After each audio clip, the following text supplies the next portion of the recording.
Welcome to The Right Side. I am Amy Beth with Allison and JP having a Wednesday hump day. You guys, it was the night last night. There's a lot of news. Y'all probably already know that, like a lot of news. Mainly the news that we have some generally crazy people in Washington, D.C., and you wonder why no one ever wants to run for office. We're going to talk about it. We are going to talk about the hot flash news today. Joan Reynolds, who's the acting chairwoman of the Alabama GOP, has written an op-ed. We're going to talk about those things as well. And then Candace Weirdness. Okay. I don't even know how else to frame it other than Candace Weirdness. And also maybe Allison and I are saying with our outfits, because we're back matching War Eagle. Blah. It looks so good. Okay, though. well, I had to counter it with my Bama hoodie today. You did. It was nice. Roll Tide. Roll Tide. Guys, Roll I Tide. need to ask you a question. No, he did not say discombobulator. I was just about to say, if you notice there's no cookies today, it's because he didn't say discombobulator. I thought it was coming. Okay, I was making eggs and bacon actually late night because I was hungry. Good for you for And eating. Okay. I had it going on in my headphones, and he was like, and we did a phenomenal raid in Venezuela. And I was like, oh, here it comes. Here it comes. And he was like, with great technology, phenomenal soldiers. And I was like, it's He's coming. so He's good. so good. And I was like- Report yourself. I was like, it's coming. And then he never said it. And I was so Listen. upset. Did y'all watch Abigail Spanberger? No. I wanted you to know that Chris Shaver volunteered as tribute and then also made me volunteer as well. Was it redunculous? We'll talk about it. But I have a picture that when we get to that segment of the competition today, I know it's a conversation. I have a photo of Abigail Spam-Burgett during COVID. And it's going to give you a giggle. During COVID. Do you remember Let me what? guess. Did she have on a spacesuit and a helmet bubble and a mask and a hyperbaric chamber Mhm. and a discombobulator? Yeah, all those things. Yeah. So when we go through the speech, and I know we will do so today, we need to put the photo up when we get to my husband made me volunteer as tribute with him while watching Abigail Spanbergett for the good of the show. Okay. What did you guys think about the speech? I'm dying to know your thoughts. All I can think about right now is Trenton Buffenberger. He's the new writer for 1819 News. He's an Alabama And whenever student. you say Spamberger, I think Buffenberger now. Anyway, It's pronounced Boofenberger, actually. is it Buffen? I have no idea. Trenton Buffenberger. He's a U of A student. He's a student? U of A. Yep. That's impressive. I know. Good for He's him. with not Turning Point, but Students for Liberty, maybe, or some such. Cool. Yeah. Well, anyway, I digress. What did I think about last night? Yeah. I thought it was stellar. I thought he knocked it out of the park. I thought he was in control. He was in control of his emotions, but he still said some pretty savage things. I thought it didn't seem, sometimes his State of the Union, it seems like you're at a rally. This one didn't. This one seemed like it was like a Donald Trump version 3.4.0. I don't know what version we're on, but something was different. And I don't know if we want to step through like our list that we did yesterday, but overall, I thought he killed it. JP. I also thought it was great. I thought it could have been better with some aspects of it, but I would still give it like an A-B+. I think the messaging at the beginning was a little all over the place. Okay, so I'll say it this way. If the goal of the speech was to help the midterm situation and really tout the successes that would help sway the midterms, like the economy, I don't think he was as effective messaging wise on the economy. But stuff like that, I thought could have been better, but I thought he was awesome on showing how crazy the Democrats are, which is a strategy if you just keep showing how insane the AOCs and the who's the lady that was sitting next to her that was screaming with the glasses? Jay Powell. Oh, no. I'll have to go. Anyways, That lady. with the F ice button. Yeah, that's Was that Priya or Jay Powell? yeah. Okay. So, like, if stand up if you think that America should prioritize American citizens over illegal aliens, and all of the Democrats sit and you just go, these people are crazy. That was the moment of the night, in my opinion. So he did great with that aspect of it. I think the only areas that could have been better was effective messaging for midterms in terms of, like the economy and such and all that. But overall, I thought it was really good. I agree. In my experience, I thought it was the best SOTU ever. Ever. Wow. I that's probably, ever. What? How about top 3? I mean, I'm not arguing. But that's something to say. It was his best speech, in my opinion. Yeah. Because you're right, Allison. He was controlled, he was refined, and yet at the same time, wicked in his timing, with his delivery, and with his call out of the absolutely debauched and depraved Democrats.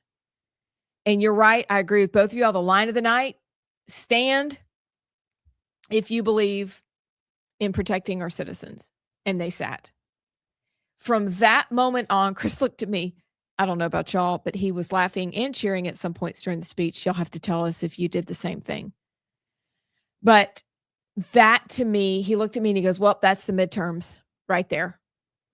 Because there's a clear separation between good and evil. And I'm sorry, if you can't stand for that, I have nothing else to say to you.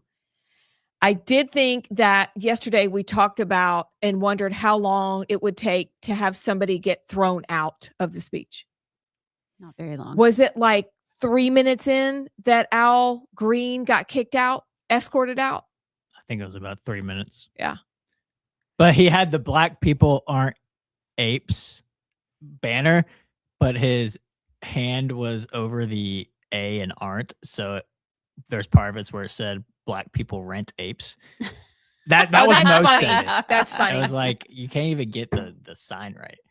But yeah. See, it's funny that y'all, I mean, I thought it was despicable and they have a very warped view on the Constitution and what America is about. Actually, forget that. What any nation is about. Your first loyalty is to your nation's citizens. I don't care who you are, even if you're Iran. That is true. So to not stand up is so stupid and you just look ignorant.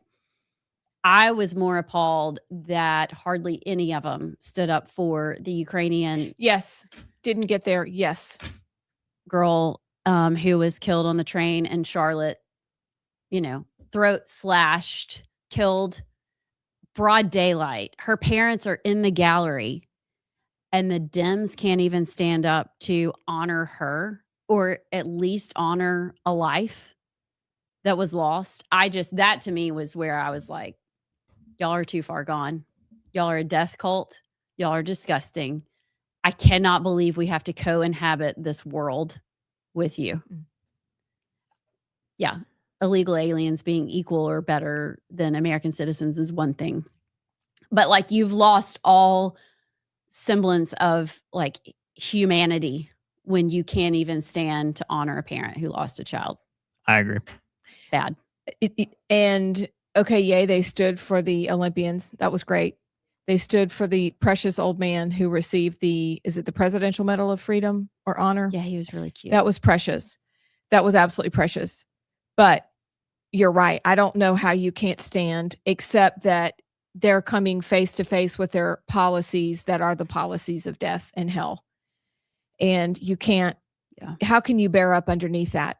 The other part that I thought was savage on Trump's part, but despicable on Ilhan Omar, who did walk out with Jay Powell, was when he went face to face with her about the new Department of Fraud, whatever that name is. And she was just go back and forth with him and say things to him. And he was taking her on for the Somali fraud and importing people and voting. It was a moment that I thought, I love him in this moment because he didn't yell, but he also didn't do anything but continue speaking in a well-rehearsed cadence. And she was just trying to get it in and she couldn't. Yeah. And she had to turn tail and basically run, even though she walked out, grabbed her purse. I'm not staying. But for me, Democratic women hurt my brain. They just hurt my brain because they hiss. And you wonder, women, why nobody is for you, because you look like fools and you stand for the destruction of our own people, our children. And you're okay with illegals being here and you're fighting the president with your wickedness and his truth, and you can't handle it. And you got up and left like a scared little girl. Nobody should ever vote for that woman ever again. I think she should be deported immediately. Yeah, she should. I thought maybe Trump was going to point to the door and tell ICE to come get her. Like, honestly, I was like, ICE, we got one in row 5. yeah, right here. I would have supported it. But I know we've got to go to a break, but I think Jaya Powell and her F ICE button, like that's where we are in America. Even watching John Fetterman on, I think he was on Fox News this morning, just mortified at his own party, the way they conducted themselves. There's no reverence for the office. It's kind of like us talking about having Speaker Ledbetter on. He's still the Speaker of the Alabama House. He deserves to have a platform to be able to talk, to come in, to hear his side. There's some decorum that no matter what side you're on, you should maintain. And the Dems are just classless. And that we have F ICE buttons on the House floor during a State of the Union address. It's tacky. Yeah. Real quick before we go to break, I did expect a little more on Iran than we got. I wasn't expecting a declaration of war, but it was like a drive-by almost statement. I was expecting a little more because he knew that the Ayatollah would be watching and have a little more showmanship of, we're going to kill you. You got like, or something, but it was just kind of like a drive-by, and I was a bit surprised by that. But he advocated for diplomacy even. I don't know. Head fake. I don't know. The king you of got head too fakes. many things over there. Might as well do it now. Like, you can't bring them all back. It'd take I a guess long you time. could. It would take a long It's time. just a lot of money. Yeah. And we don't have any, in case you didn't know. We'll be back. Enjoyed our conversation with Catherine Robertson, who is a candidate for Attorney General of the state of Alabama. Catherine began her public service in Washington as clerk and counsel to Senator Jeff Sessions on the U.S. Senate Judiciary Committee. She served as the vice president of the Alabama Policy Institute under Gary Palmer and has been the chief counsel in the Attorney General's office under Steve Marshall for the past 10 years.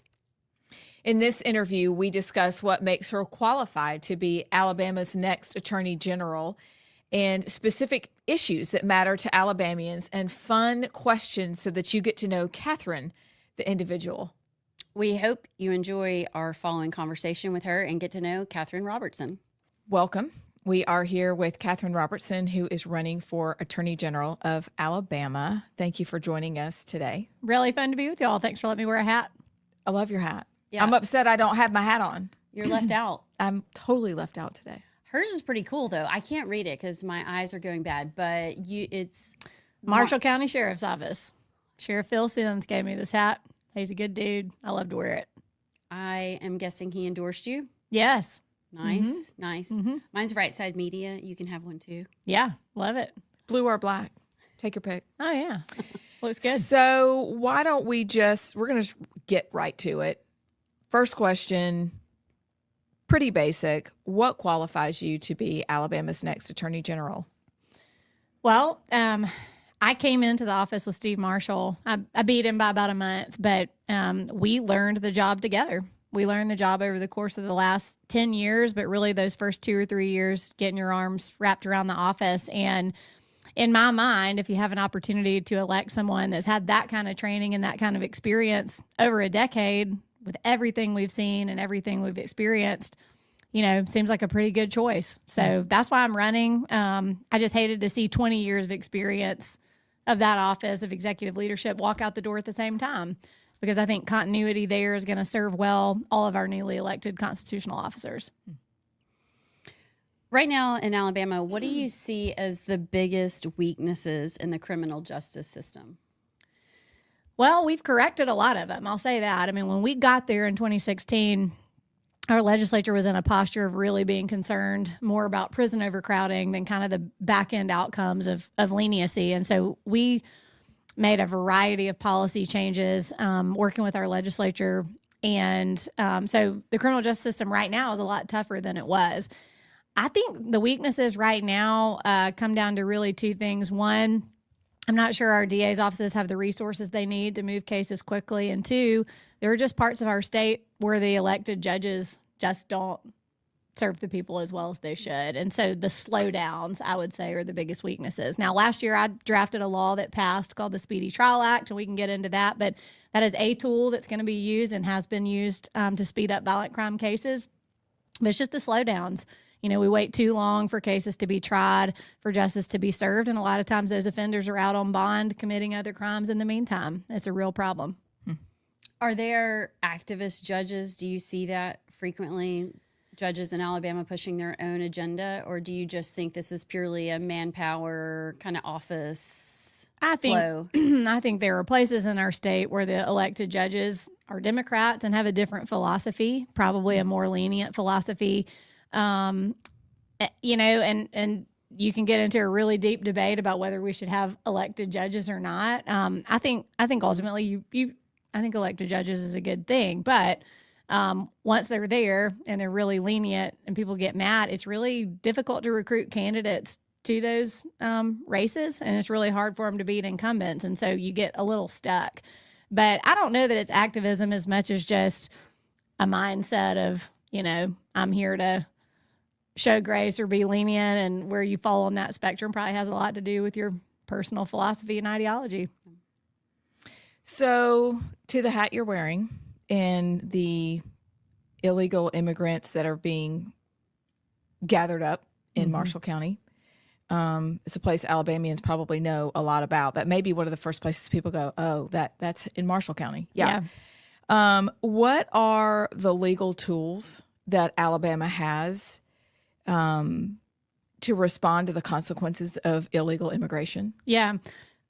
States have been hamstrung in large part to do immigration enforcement themselves. Alabama tried to pass a law to empower the state and empower law enforcement several years ago, and most of that got struck down. So the best tool we have now is partnerships.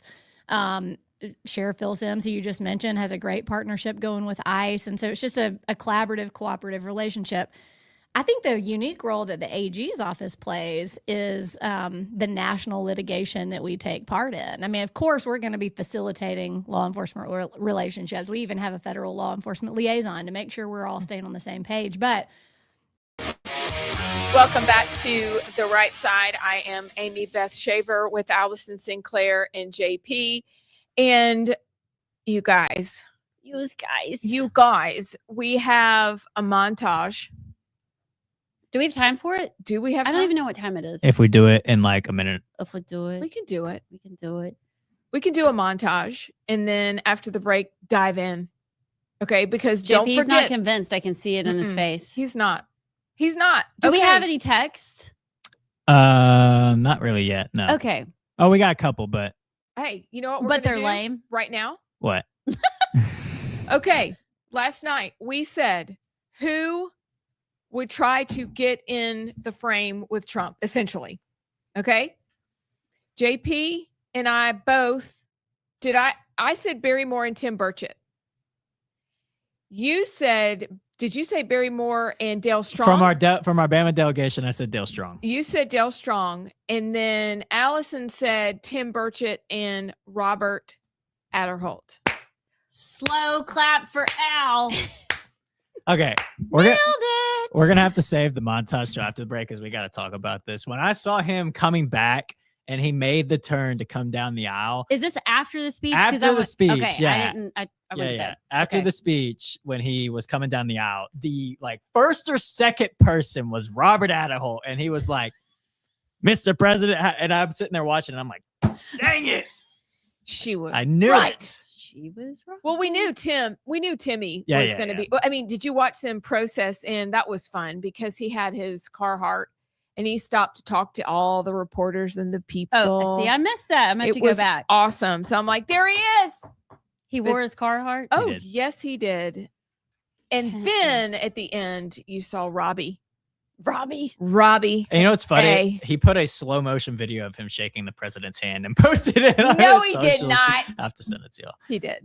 He's like rubbing it in my face. Well, he looked very nice. You lose. But yeah, that's I so. win. Guys, JP, you said the speech was 1.5 hours, maybe 1.45. I think I said an hour 45. Sinclair, you said it was going to be 2 hours. AB said 2 hours 10. I think you won. I don't know. No. It was an hour. Hold on, let me It go was look. an hour like 55 Yeah. Hold on. because It was the longest ever. It was. How long? Remember, Remember, I just said an hour 55. 1 hour and 48 minutes. Okay. All right. Wow. So I win the time. You won the person. How long did it take him to walk down the aisle? I actually charted that one. It was only like 5 minutes something. I didn't time. How long was Now, it? if that counts him standing at the podium while everybody's clapping. It was 7 minutes if you count that. Okay. I think I said like 11. You something said 11. stupid. I said 8. JP said 9. Or 9, AB that's- said 12. So we're gonna let that go. No, JP won. I did. Allison. You want to clip that? I'll play it again. Hey, Katie Britt. She sat next to Lindsey Yes, Graham. I saw that. But I bet nobody wants to sit by Lindsey. I bet she was just being nice. She did have a purple dress on. It was purplish blue. I think I win. Yeah. It was like eggplant colored. And I mean, yeah, you have to put a woman next to Lindsay because if you put a guy next to Lindsay, he gets handsy during the State of the Union. So they probably had to do He that. said that's JP. No. Allegedly. I think Katie was just like the lunchroom kid that sits alone. Nobody wants to sit by. I think Maybe she's like, now. "I'll I don't go know." sit by." I don't know. I did think when she was sitting next to Graham Nisty that I thought, Who? oh no, Graham Lindsey Graham Nisty. Oh, I've never heard that. But okay, what did you think? And then I have to say something really bad. And then I thought, oh no, Mr. Trump, don't be mad at Katie. Because I think maybe you are. Wait, Trump loves Lindsay though. Yeah. And then I thought, well, wait, I'm wrong because he loves Graham Nisty and Katie's with Graham Nisty. So I think everything's okay. I think rumors have been overblown. Anyway, but she was in purple. Allison, say it. Say it. Did y'all see Lindsey Graham's teeth? Yes, I did. Oh, it was so bad. I'm like, I mean, it's probably illegal, but can we ship him some whitening strips or some Invisalign? He drinks a lot of coffee. And he sat there with his mouth open. It was kind of creepy, He actually. started to smile when he talked about war. He did. It was a totally creepy did. smile, too. And his hair is a little mussed, and I'm like, ugh. Okay. I'll tell. Okay, we got to take a break. When we come back, we'll have the montage. President has had a very difficult time getting his immigration plans and executive orders and all that into action because the blue states come rushing into court. And so one of the most important things we've done is to back him up and to say the states are harmed when the federal government doesn't do X, Y, and Z appropriately. And that's why we support the president. He has every right to do this, whether it was the travel ban from a few years back or the Remain in Mexico policy or the parole for immigrants. We have supported the Trump administration or fought the Biden administration in all of those spaces, which is something only the AG's office can do. What are the non-negotiables for election integrity in Alabama, and as far as what the attorney general can control? Yeah. We obviously support all legislation that strengthens our elections. When we are inevitably sued, we defend those laws, to the furthest extent we can, and we've been very successful. When it comes to election fraud that takes place now, our case, our office hasn't been referred, voluminous cases of election fraud, but there are places where you start looking at the number of people who voted, the number of absentee votes, and then the population there, and you kind of start to wonder. And so we've got tools to deal with voter fraud. It is a crime in Alabama, and, we investigate anything that's forwarded to us. So talking about elections, what safeguards do you see that need to be implemented or reinforced when it comes to elections? Yeah, I think my view on kind of the safety and security of our elections is that we do it pretty well.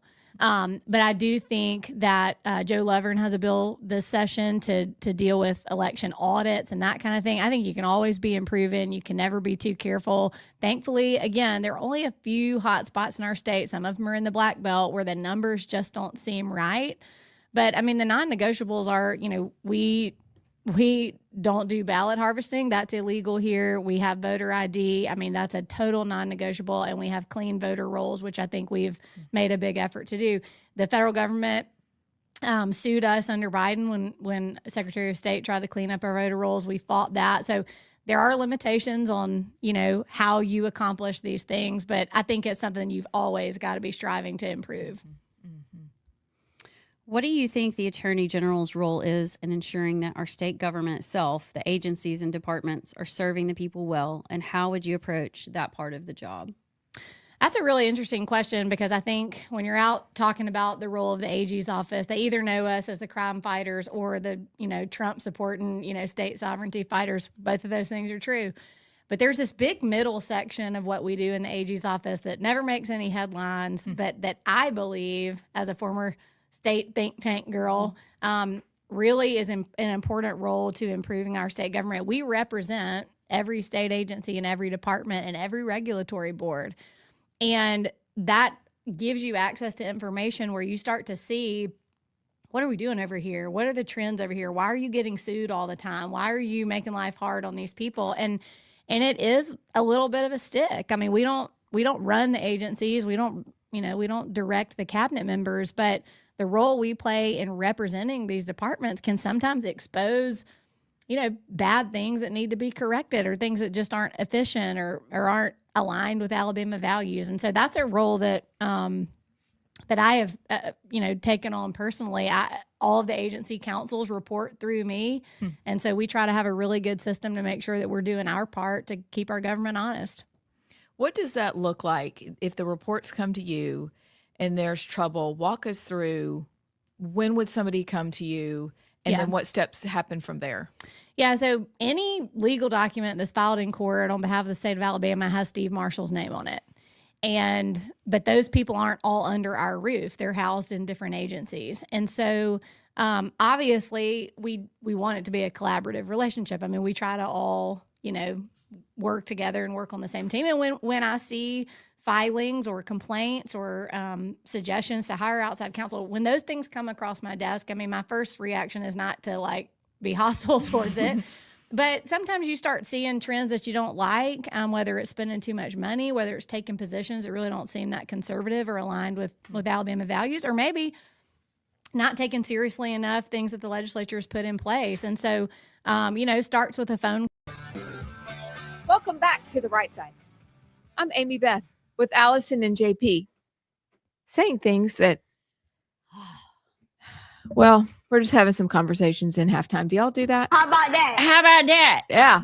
Okay. Montage. Now it's time for the montage. Time for news. Sorry. JP, Let's start over. Let's start JP. over. all I was going to say was to our wonderful audience, text your thoughts on the State of the Union, heretofore called SOTU. Let us know what you think. Go. Time for news.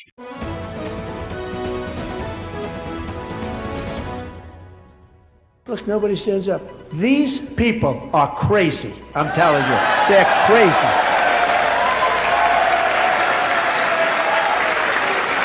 If you agree with this statement, then stand up and show your support.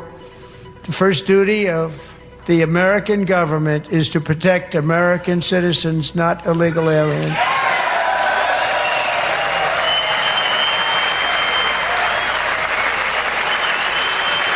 Isn't that a shame? You should be ashamed of yourself not standing up. You should be ashamed of yourself. And therefore, they will continue to work along the same successful path that we had negotiated before the Supreme Court's unfortunate involvement. So despite the disappointing ruling, will remain in place under fully approved and tested alternative legal statutes. And they have been tested for a long time.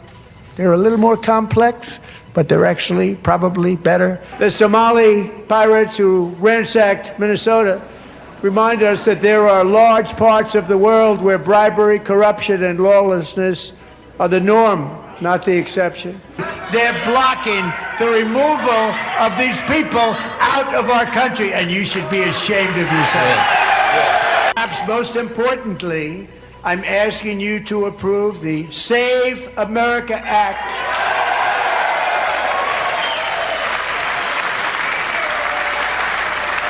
We will get a vote on it, and we are right now in the middle of a government shutdown, so we've got to try and get the government opened up first. But in due time, we will get that up on the floor. We will have a vote on it. We will make sure that the Democrats are on the record. It is a stark contrast between Republicans and Democrats about how they want to handle elections in this country, and this is going to put them, I think, in a very difficult position. It's an issue, if I were running as a Democrat in the midterm elections in November, I wouldn't want to have to defend.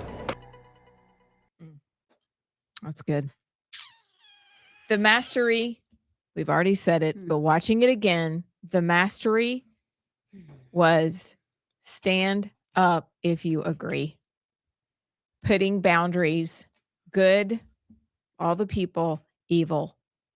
That is public speaking, your premium, your platinum when you can do something like that. It's obvious. That was awesome. We got to remember that when we go out and do speeches again. We got to like draw boundaries around something and like make people nobody stands up when we ask them to. They probably won't. And then we'll have to be like pointing out people in the audience. Hey, we're going to have to plant some people. Our husbands. Yeah. Please stand up. Please stand up. That was a masterclass right there. I mean, there was glimpses of like 2016 Trump, because Trump, although the rhetoric's been the same, I mean, he's getting older. He's 83, 82, something years old. So, I mean, he's not as fiery and combative as he was in 2016. But there were moments in that speech where he was like, had his fastball in terms of being combative in the right way, though. And I thought that was great. But here's the other part of it, too. Like, it's great for us because we love it. We're on that side, so to speak. But it may have been one of those speeches, too, where each side just gets more entrenched on their side. Like, in terms of moving the needle to get the middle ground, the independents for the midterms, I'm still not sure if it necessarily does that. It kind of just rallied the troops on the right and then pissed off the troops on the left to take them out. Like, I don't know how much of the middle ground. I think they probably watched that and were like, so I don't know. We'll have to see. But I love the 2016 Trump coming back. I'll a little bit disagree.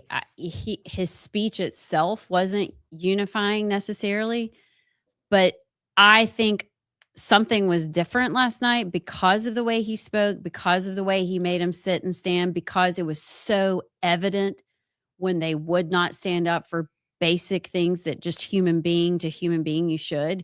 I think they're going to get some pressure, even It's from really hard. even from their side. They'll get some pressure. I think they're going to have to do a lot of reflection because it looked that bad. Mm-hmm.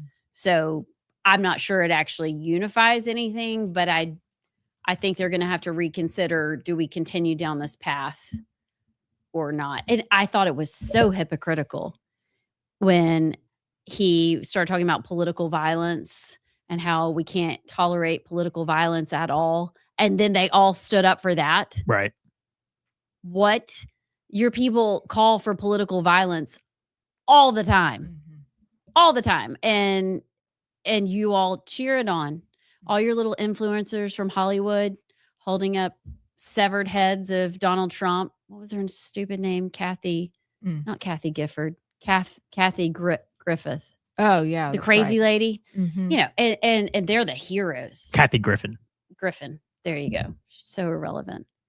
So they've got some soul searching to do for sure. And I think last night might have been the time that they were going to do it. I got a question though. Yeah. The other thing that was embarrassing, who was the Democrat that was sleeping? Who is that guy? Yeah. Do y'all know his name? Mm-mm. Do any of our listeners know? I know it's not. I know his face, but I just thought it was so funny. And I think the guy behind him kind of nudged him and was like, "Hey, wake up!" Because then he just kind of opens one eye and is like, "Oh, here I am." Yeah. And poor Kat Kamarack, Oh boy. the By herself up there. Congresswoman, yeah. Why'd she get stuck next to the lame justices? I feel very bad for her, but I was also impressed with her moxie that she just didn't care. She was like, I'm standing up. So whether we get to it now or in a minute, that picture, people need to see that picture. Yeah. I thought it was a great talk. It was controlled. It was civilized. It was humble. He told stories, which made it really good. And every time he's told a story, almost every time he had somebody stand up. And it made it real. So I loved the clear lines, and I loved that he made the Democrats face their policies and even the hypocrisy of them standing up against political violence. They are, to their policies, deaf, dumb, and blind. And they're so married to them that they wouldn't know, oh, wait, it did. Truth hit them with a 2x4 last night, and they rejected truth. So if people bring up what good they think they're doing, I think the response is, y'all be serious. You're not even for protecting the American people. You're not even for the people who represent you have to use an ID to cast their vote, probably to get in last night. And you guys are not for that. Be serious. Like, let's actually talk. But there's not a middle ground. There never really has been, but there's really not. There's a chasm. Oh, I think there was. You At think when one we were point. growing up? Okay, you're right. Yes. Yeah, much I more. take that back. I think there was. It's been a long time though. Okay, Abs. yeah. It's been a long time. Yeah. Down to, I'm just thinking back because I was surprised he did bring up the transgender, hormone transitioning kids, and gosh, that brave girl that he was able to talk about in her story. And then he says, and it was so savage, it's so good.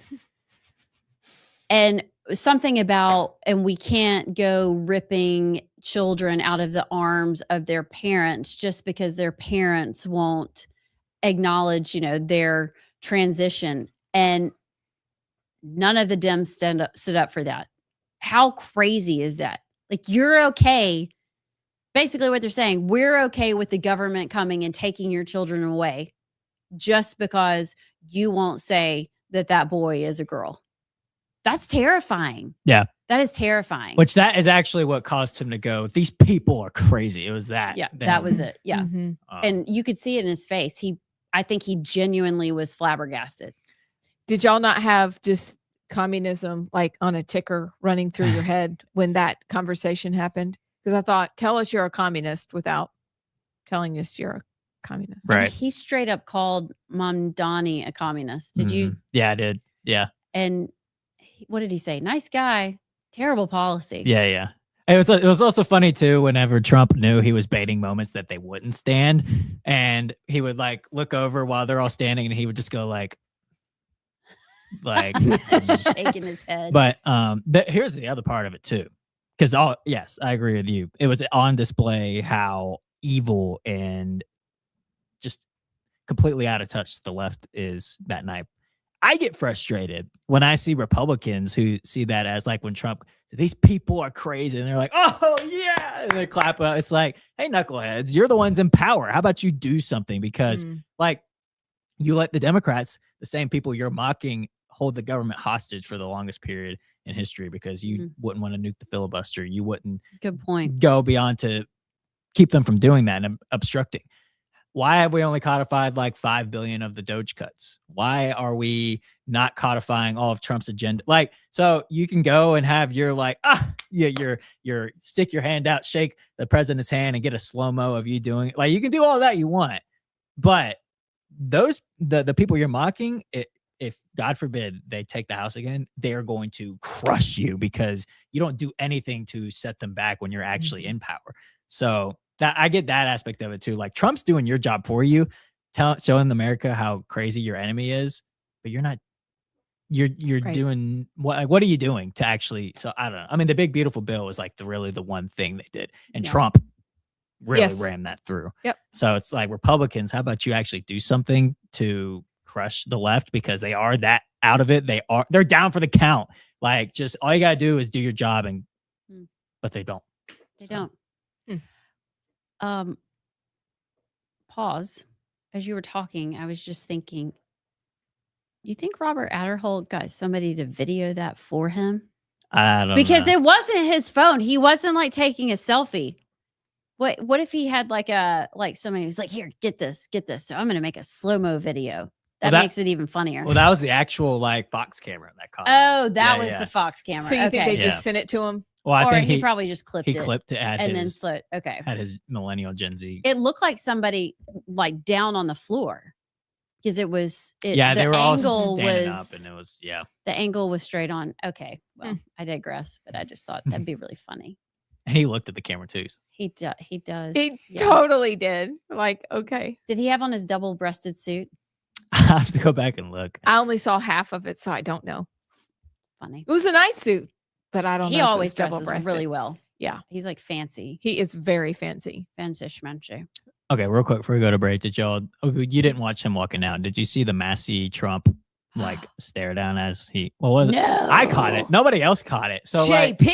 he was walking out and shaking hands with all these people, and Massey was like behind the crowd, kind of standing up. He may have been standing on a chair even, and he was just like, Stop. and Trump, the guy in front of him asked Trump to sign his tie, and Trump's like signing his tie, and he's like, aha. And then I see him and Massey lock eyes for a second, and then Trump just keeps going. But that image, Massey is literally standing up, like just waiting for him to. Solid. Nobody else has clipped that, but I thought it was. That's good, JP. That's why you do what you do. You see things other people miss. Stand up in the chairs. I wonder if that's legal. Let's go. Okay. Oh, you know they don't have assigned seating in there, so It's like a high school lunch. it really is. It really is. Somebody described it as that. I can't remember who. Maybe Mo It's Brooks. It's like a like- high school lunch click. Yeah, Mm. that's exactly it. All right, we're gonna take a break. We'll be back. We do have tools. We can remove attorneys from cases. We can superintend cases. If an agency files something and we didn't see it, we can go in and say, don't listen to them, listen to us. And it's a really, really important tool that we have that's really little known. But I think we do a lot of good in that space. I had no idea. I know we talked about it a little bit on a previous interview, but that's fascinating. Yeah, I mean, we had an issue a couple years ago. There was a regulatory board that well, it was the pharmacy board, regulated pharmacists. They've since had a change in leadership, so no shade on them. But they had filed a complaint against a particular pharmacy and a particular pharmacist. And when I looked at it, I was like, that's not right. I mean, that's real life. That's your livelihood. And so we went in and dismissed the complaint against the guy. It's an unusual role for the AG's office to play. The other interesting thing is that the AG by law can't really ever have a conflict, meaning conflicts don't exist. So there have been times where we've sued a state agency, even though the agency would normally be our client, just to try to get them into compliance with what we thought the law would be. We've done that on 2 occasions. Actually, I've actually taken a stand against a state agency before. It's really unusual, but it just shows that there's so many tools that the Attorney General has that if you don't care about getting the job right and you only care about chasing headlines, none of that stuff I mentioned, you wouldn't do it. You know, I mean, there wouldn't be any use for it if you're just there for the politics of it. And so something I'm passionate about, again, I think that goes back to my experience at API and just really understanding our state government and the areas where it could be improved. And, you know, I think with the next governor, that's certainly something I'd be able to offer. Like, hey, Governor Tuberville, you need to know I've been seeing these trends out of this agency and we're not going to be able to continue to defend this. Can you help me out? And that's how it ought to work. That's great. One of the things we saw during COVID was, and really actually past COVID is DEI and SEL and all this critical race theory stuff has kind of trickled down into even rural Alabama, which people swore it would never be there. But the federal government and schools, because we do take federal money, there are things that they push down that we have to follow. I'm thinking about all the Title IX, gender ideology, girls and boys and girls locker rooms and all that kind of stuff. What's your stance as if you were Attorney General of how do you protect the state and what the people of Alabama want? Yeah. And balance that with the federal government mandating these things happen? Yeah, so not to nerd out on you, but like in 2016, I wrote this paper before I left API called Selling Our Sovereignty.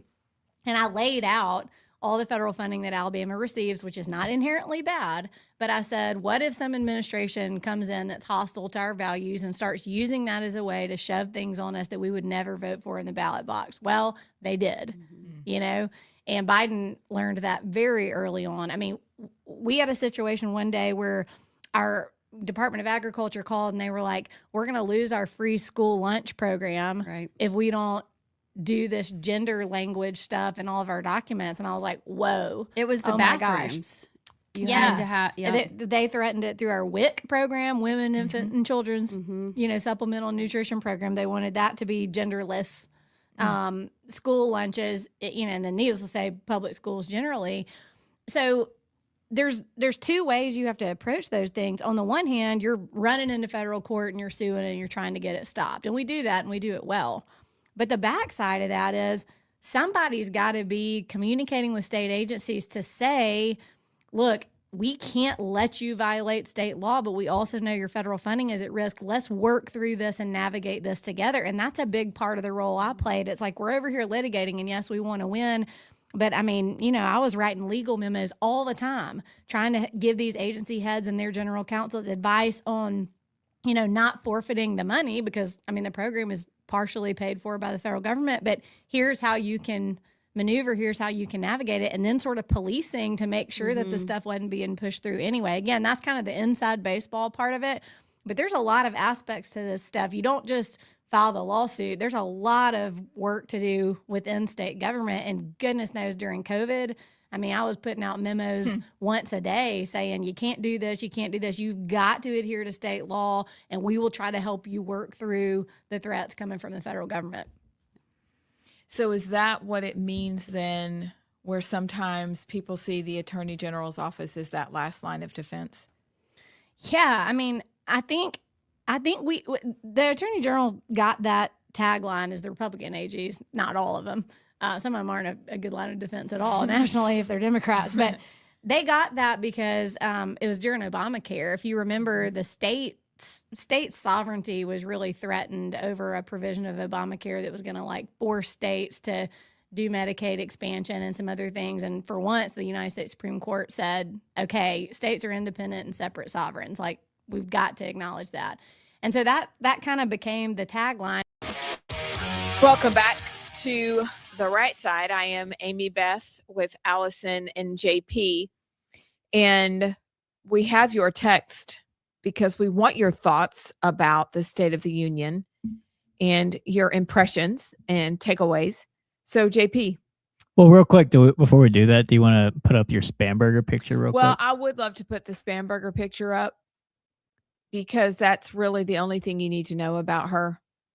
Is that the person who offered the address last night looked like that during COVID. Stop. Isn't that what every warning on every plastic bag ever says? Like, do not put this over your head and close it. Yeah. So if you looked at that picture and then you flipped over and saw her speech, that picture alone is a disqualifier for anything in the future. Would you like to describe the picture to our listeners? Well, she has on a fuchsia jacket. She has on a black top, and then she has on what looks like several, maybe just one, I don't know, a clear plastic bag over her head with how many fans and a red light? I don't know. Kind of plugged in, fanning her face inside of the plastic bag. you see other people with plastic bags that you can't That see the looks whole like- picture. Bubble wrap. It's like when you're a kid and you grab a grocery bag and stick it over your head for the first time, and your dad's like, "Hey, you idiot, don't do that," and then you don't do it again. Yeah. But that's what it looks like. It's like when you Identical. you She get added in. air filters Yeah. and lights. That's And so she gave her response and said that the president was lying. Basically, her 7 minutes were spent telling us that everything out of Trump's mouth were lies. But I also have to say, in addition to her ridiculous getup during whenever she wore that plastic bag over her head with fans, this is also the state that's about to raise taxes.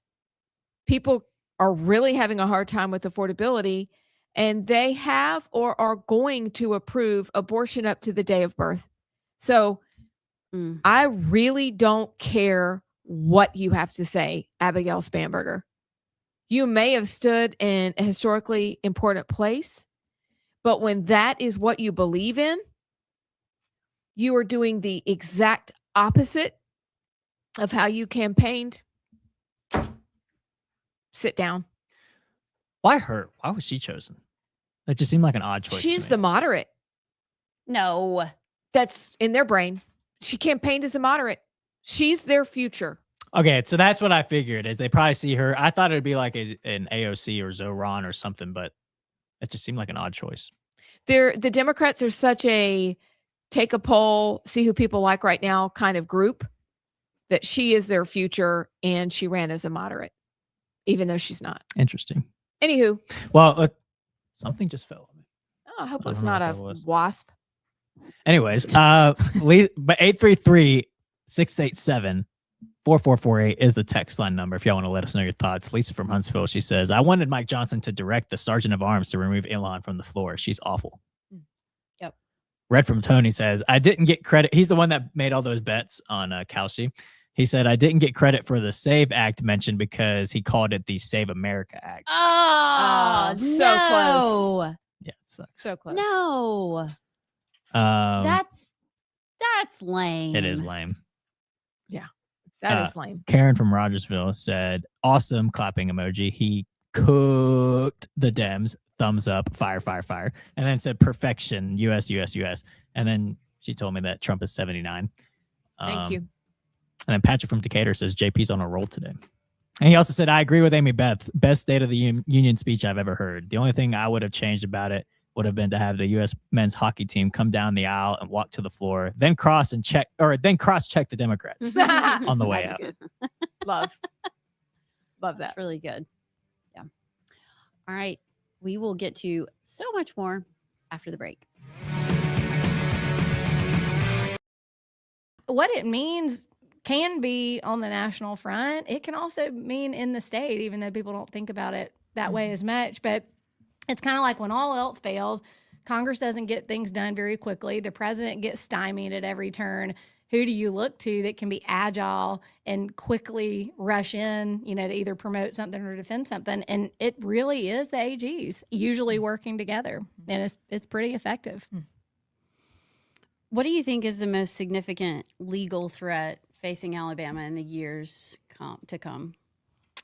Not to beat a dead horse, but it's just a reclaiming of our state sovereignty. We really haven't made much progress. We've won some cases, so you solved the immediate issue, but large scale, have you heard Congress having a debate lately about how to return power to the states? We are going to keep having the same problems over and over and over again every time there's a Democrat in the White House. Every time.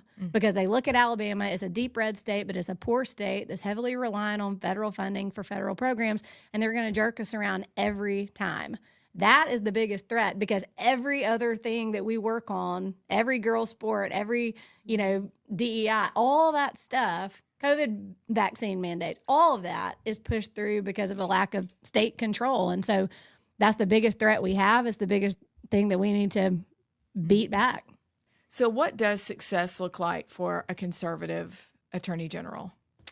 Our mission statement is to make the state safer and the country freer. And so if you can walk away from the job, whether that's 4 years, 8 years, or in Steve's case, 10 years, and you can say that you've done that and moved that needle, that's success. I think the one thing I would want to be known for is that you never back down from a fight and that you're extremely vigilant in making sure that these leftist things that come from Washington in some cases or come from the corporate world in some cases, whatever it is, that you do everything in your power as Attorney General to make sure those things don't get a foothold in Alabama. Because I think the AG plays the most important role in keeping Alabama conservative and preserving the values that we had.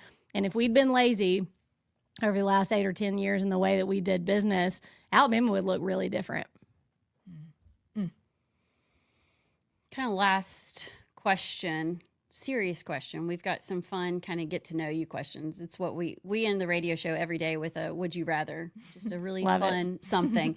But to wrap up, why should the people of Alabama, what qualifies you to be Alabama's next Attorney General? I think anytime you have an opportunity to vote for someone that has a track record, that's a pretty safe bet, because I have a track record. I have a 20-year track record. You can go back and read my op-eds from API on pretty much any conservative topic out there. And then I have a body of work over 10 years. And so when I go out and talk to the people of Alabama and say, vote for me, I'm not promising them something that I want to do or, hope to do. I'm saying vote for me because of what I've done. You can trust me to fight the correct fights. You can trust me to handle myself well, to build the relationships I need to, take on the fights that need to be taken on and to do them to the degree necessary to deliver success for Alabama. And so I just think there's nothing like, hands-on experience. There's nothing like being somewhere for 10 years and seeing the good, the bad, and the ugly, and then, weathering it fairly successfully. So that's what I'm offering. I just think that continuity out of an office has done a good job is a great thing for the people. All right. So, lightning round. Let's go. What's your favorite book? Pride and Prejudice by Jane Austen. That's so good. Or really anything by her. I think I read the Cliff's Notes. Girl, you miss out. It's Really? like good. Yeah. Can I just watch the movie? No, I'll bring you a copy. It's Okay. It's a prized Really? possession. Yeah. Is it like it's phenomenal. thou shalt be? No. Okay. She's very witty, and it's a great book. Would we hang out with her? Yeah. Yeah. It'll make you want to go to Bath, England. It absolutely, yeah. Okay. Really. Yeah. Yeah. Okay, what's one thing that like we all generally you have to do every day that really annoys you? Dry my hair. Okay. Hate it. I only wash my hair like once every 4 days. I don't do that every day. I despise taking my makeup off every night. Do you really? Yeah, I don't know. This isn't about me, but that's like my thing. So- it's really annoying. What about you? That's annoying to me. Yeah. Laundry. Yeah. Okay, yeah. I Yeah. hate laundry. What trait do you most value in friends? Loyalty. Easy. Easy. What was your nickname growing up? KK. That's that's cute. my maiden name initials were KKG, and a lot of people still call me that. That's good. So, what's your dream job outside of politics? Outside of politics, I would like to be a water ski instructor. That's so good. Okay. I'm a great water skier. I can slalom and hold the rope with 1 foot. And No, you can't. yeah, and I've taught other people how to do it, and I think I'd like to do that full time if this doesn't work out. Okay. I think I don't know there's a how well future it for you. pays. I don't know how well it pays. And if y'all want me to send you a picture of me skiing, holding the rope with my foot for this podcast, I can. Yes. Okay, Yeah, great. we need to see that. Great. Like if you had given me a million guesses, Yeah. I that thought would have been like a million and one. Yeah. Possibly. Oh, hey, full of surprises. That's hysterical. I wish I could water ski. I just can't. I can teach you. I can't stay Hey, up. If I'm not Attorney General and I become a water ski instructor, You will I'll have give you a lots good of time. deal. Okay, Give you yeah, a good deal. we'll schedule that because Jared's tried for years and he's given up. He's like, I'm dizzy going in circles picking you up on the boat. Thank you all for joining us today. We hope you really enjoyed the podcast. Please like, share, subscribe, and if there's an option, give us a thumbs up or a 5-star review. We really appreciate it. Time with Pamela Casey, candidate for Alabama Attorney General. Pamela started her career in the Attorney General's office in Alabama and became the Assistant Attorney General and then later on the Deputy Attorney General. Pamela then became elected district attorney of Blount County and was reelected in 2016 and in 2022. In this interview, we discuss what makes her qualified for the role as Attorney General in Alabama and get to know her. You guys, in the break, you know what we did? Allison has this awesome foam thing. Frother. She's got a frother. It's a, yeah. And I don't care what's going on in your day. The girls need coffee today. You're probably having that same kind of day too. You know, the letdown after the State of the Union speech. And then you have to, volunteer as tribute to watch Abigail Spamberger. I love Abigail. I love plastic Spamberger. And then Allison was like, we're going to froth some cream. And we did. And our coffee, I wish you could see it. It's a work of art. It's Lavazza coffee, the best. Lavazza. I don't know. I don't normally drink coffee this late because I pull a JP and I can't sleep. Jared, I'm so sorry. But it's just that kind of day. I woke up at 5:36 again Why today. didn't you call me? Do you voluntarily, purposefully get up that early every day? Every day.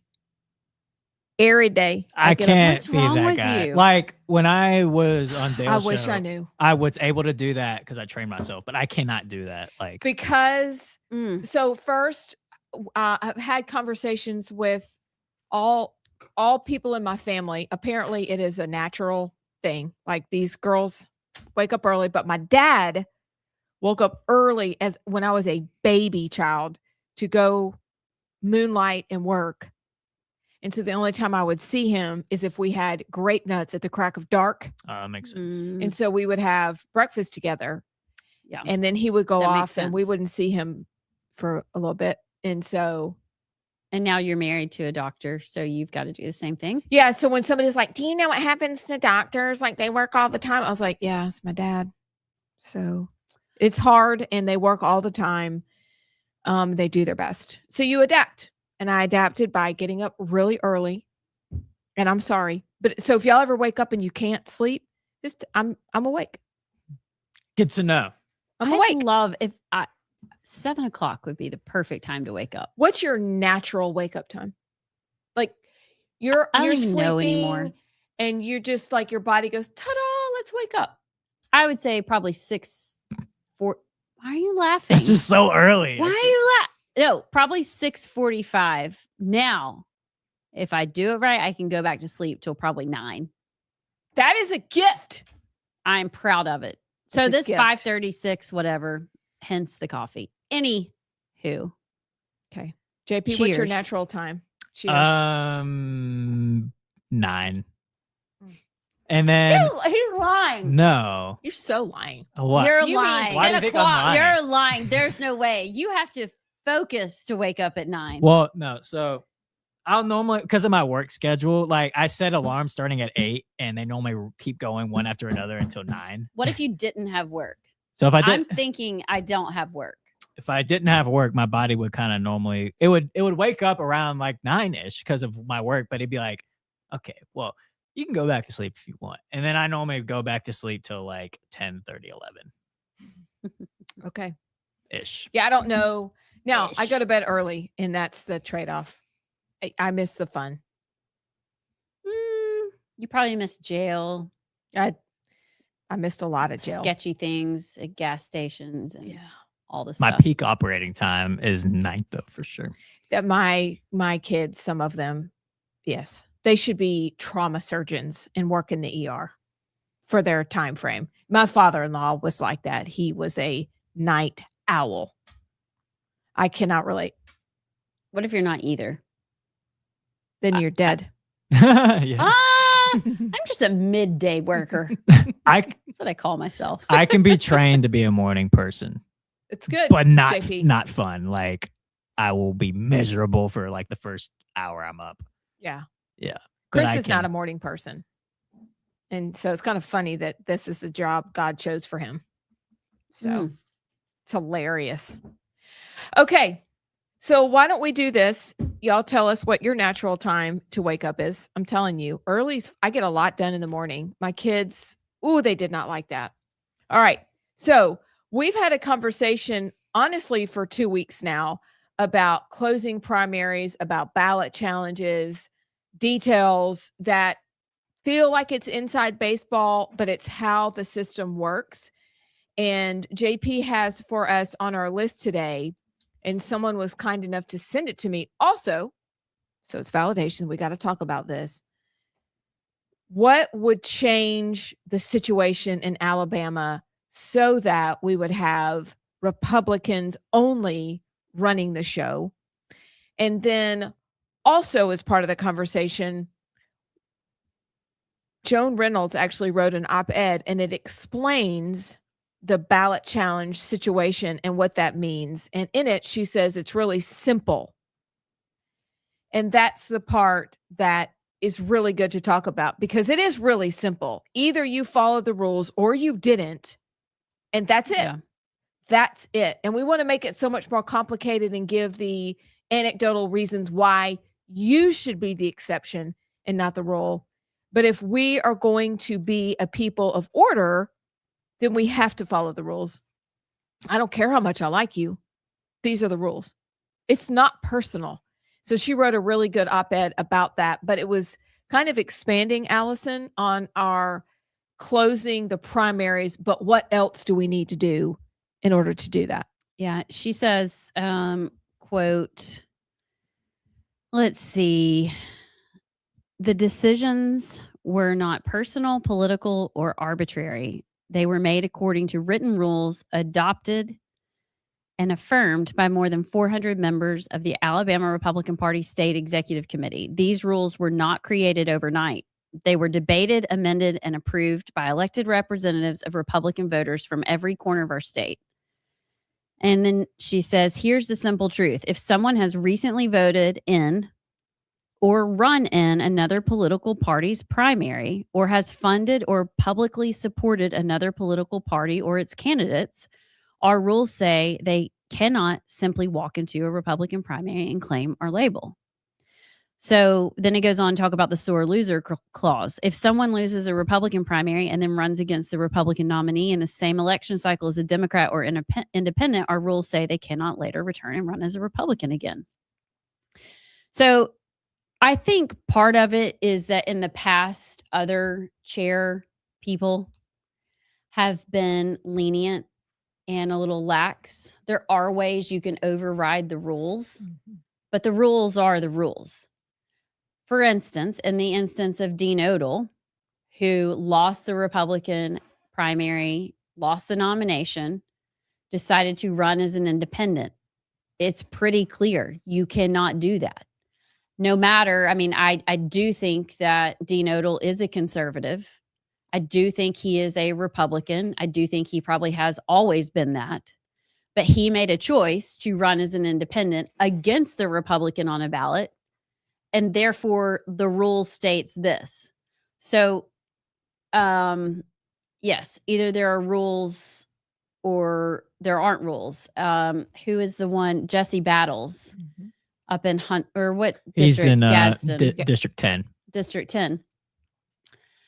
Didn't he choose to help Craig Ford, who instead of, he was going to work on somebody else's, was it Phil's campaign? No, I don't want to speak out of turn. I think I know the name, but I'm not going to say it because I'm not as confident. But oh, so Yeah. I'm giving out. no. You're This right. is not. No, You're but, right. yeah. Okay, well, I mean, I from what I allegedly, don't sue us. Allegedly, he had the opportunity to work on a Republican's campaign.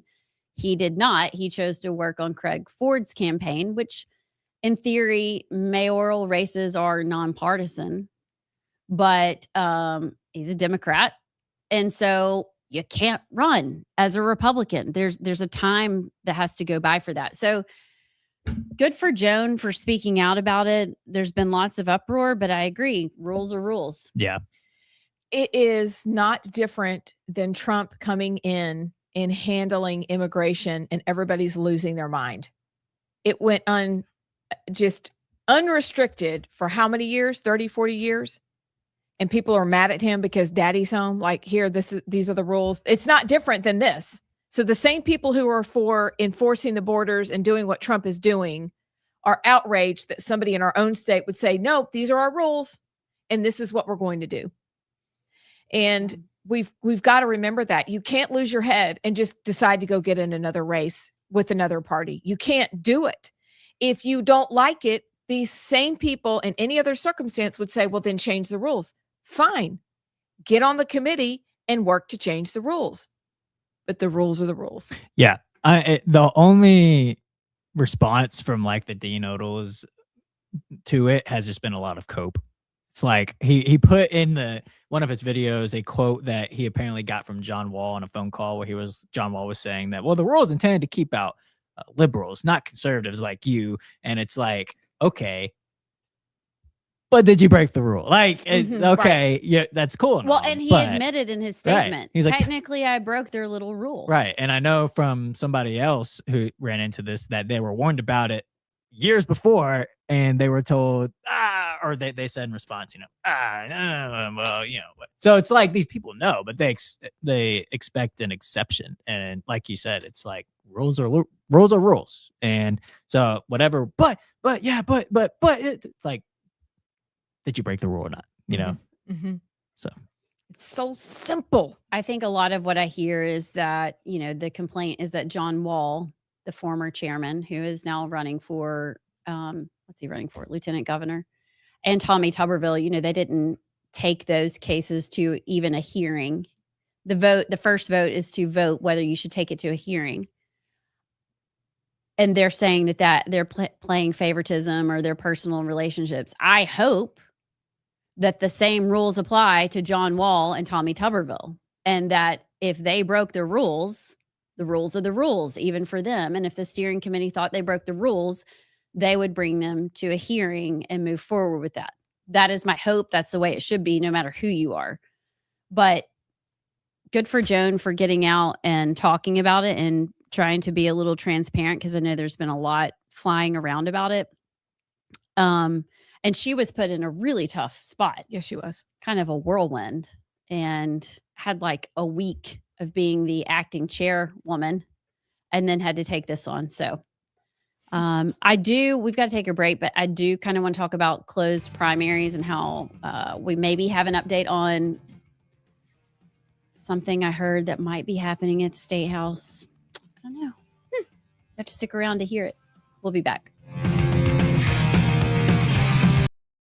And even some fun questions just to get to know Pamela as a person. We hope you enjoy the following conversation with Pamela Casey. Welcome. We are joined by District Attorney Pamela Casey, who is also running for Attorney General of Alabama. Welcome. How are you? Good. Thank y'all for having me. It's a beautiful studio you have here. Thank you. So let's just dive in. What qualifies you to be Alabama's next Attorney General? Well, I'm the only one in this race that's actually tried a criminal jury trial. I've actually, for the last almost 20 years, have been working on behalf of the state of Alabama, putting killers and predators and human traffickers in prison and protecting our families and our children. I've been in front of the Court of Criminal Appeals, the Court of Civil Appeals, the Alabama Supreme Court, all the federal courts, and really had the ability to handle any job within that AG's office. I actually worked there. That's where I started my career. Assistant Attorney General. I was in capital litigation, our death penalty cases, and violent crimes, so going across the state prior to getting elected DA. And who was the Attorney General? Was that Troy King? Yeah. General King at the time. Okay. Wow. I did not know that. I didn't either. What do you think the biggest weakness in Alabama's criminal justice system is today? We do not have enough time for me to tell you all the weaknesses. Okay, we got about 3 minutes for this answer. 3 minutes. Number one, sentencing guidelines has kind of taken over prosecutors and judges' ability to sentence appropriately. So we have these repeat offenders that are continuing to get out. We really fill out a worksheet and you put a number and it tells me, is this a prison in or prison out? And I don't think the public understands this. It's not if you look at the statutes that's written, a Class C felony is a year and a day to 10 years. That's not the way the worksheets work. Your first offense, you are not going to prison, even if you break into someone's home and steal everything that's in their house. Under the worksheets, it doesn't work that way. So that came out in 2013. Those were voluntary, and I voluntarily didn't do them until I was told that I had to do them. And so I think that's one of the main issues affecting the criminal justice system right now is we can't put offenders, especially, and repeat offenders. If you look, somebody can commit multiple crimes before they're eligible to go to prison. And let's say you Wait, get before they're eligible? before they're eligible to go to prison. Nonviolent offenses, you got your burglaries, your thefts, your drug cases. And so what's even more frustrating, let's say you're in non-prison on the worksheets and you get out on community corrections, or let's say you're going to probation and you keep testing positive for drugs. Every time you come in, you're hot for meth. They finally file a revocation. The judge has got to dip you, dunk you before they could ever potentially revoke you. And so I don't think the public understands, we talk about prison overcrowding and people are saying, oh, there's somebody in prison that just had a little pot on them. I'm going to tell you, I think that's very rare. And if it's because they had just a little pot on them, they probably had a very long priors, habituals to even be eligible, or they could not abide by the rules of probation to keep themselves out of jail. So, I mean, I think we've got to work on our sentencing structure. I'm a huge proponent of truth in sentencing. 3 means 3, 5 means 5, 10 means 10, 30 means 30. And I think that would change our prison overcrowding. I think it would change. It would let me tell victims, yeah, they're going to be in jail for 3 years or 5 years or 10 years. So I think that's one of the main issues that we currently have with the criminal justice system in Alabama is our sentencing structure. Can I ask a quick follow-up question? Yes. So what makes the difference? Is it just who's filling out? Is it literally just a worksheet? It's literally a worksheet. So I'm going to circle. like a ditto from back in the It 80s? gives me a list of the crimes. I circle and it gives me a score and I put it in a little box. And then I come down here and I say, do they have any other priors? 0 to 1 gets a number, 2 to 4 gets a number, 5, and then I give it another little number. And then I add the numbers up at the end and I have a little book. I flip to the back and I go, okay, if they scored this number, this is what I can do. They're in or they're out. It would blow your mind. And I'll tell you what else people in Alabama don't understand. I give someone a 15-year sentence. Just this week, I had a sex offender who had a rape second. A rape second would have been eligible for 2 to 20 years. That was off the worksheets, right? Because it was a violent crime. 15 years was his sentence. I got notice he was up for parole after 2 years and 7 months. What? Yes, absolutely. 2 years and 7 months up for parole for a rape second and a sodomy second. Absolutely. And is he out? No, we'll have a parole hearing. We oppose those, but it comes down to the parole board. The parole board could release them. Now, when he gets out, he'll be a sex offender, but that doesn't stop the fact that there's a victim out there that when you say, and I have to tell my victims, look, 15 doesn't mean 15. You're going to EOS earlier. And so, but it really was just another example. It's almost a slap in the face to the law enforcement officers who work it, the prosecutors who work it, and the victim who endured it, for us not to be able to make sure those violent offenders are staying where they need to be. Wow. I had no idea. None. I have so many questions and so little time. Okay. Do you think Alabama has an activist judge problem? So one good thing about Alabama's judges, I think, is that we elect our judges, our local judges. Federal court judges are appointed by the president. I've got a really good friend who's on the bench, a federal judge now that we work together at the AG's office. So we have had them. I know that when I was at the AG's office, we would have situations where death penalty cases would sit in federal court on hate. Welcome back to Rightside. I'm Amy Beth Shaver with Allison Sinclair and JP. We all have our wits about us because coffee has cleared our heads. So we have had this 2-week conversation about election integrity. We actually will do a podcast in the future with Dr. Douglas Frank, and we cannot wait to do that. That's happening in March. So we've really probably Douglas Frank kicked off that conversation. Now we're talking about making sure Republicans alone are on the ballot. And it also means closing the primaries. We talked about it a little bit with Jarek yesterday, but what does it look like then to have a closed primary? How do you register? Is it as simple as just signing a paper and saying, oh, I'm a Republican, I can only have Republican ballots? What do the mechanics of that look like, A? And B, what does it look like from the state house's end? How can we make this happen? Because I know the executive committee can't just go, we want you to have closed primaries. They've done that 3 times. Right.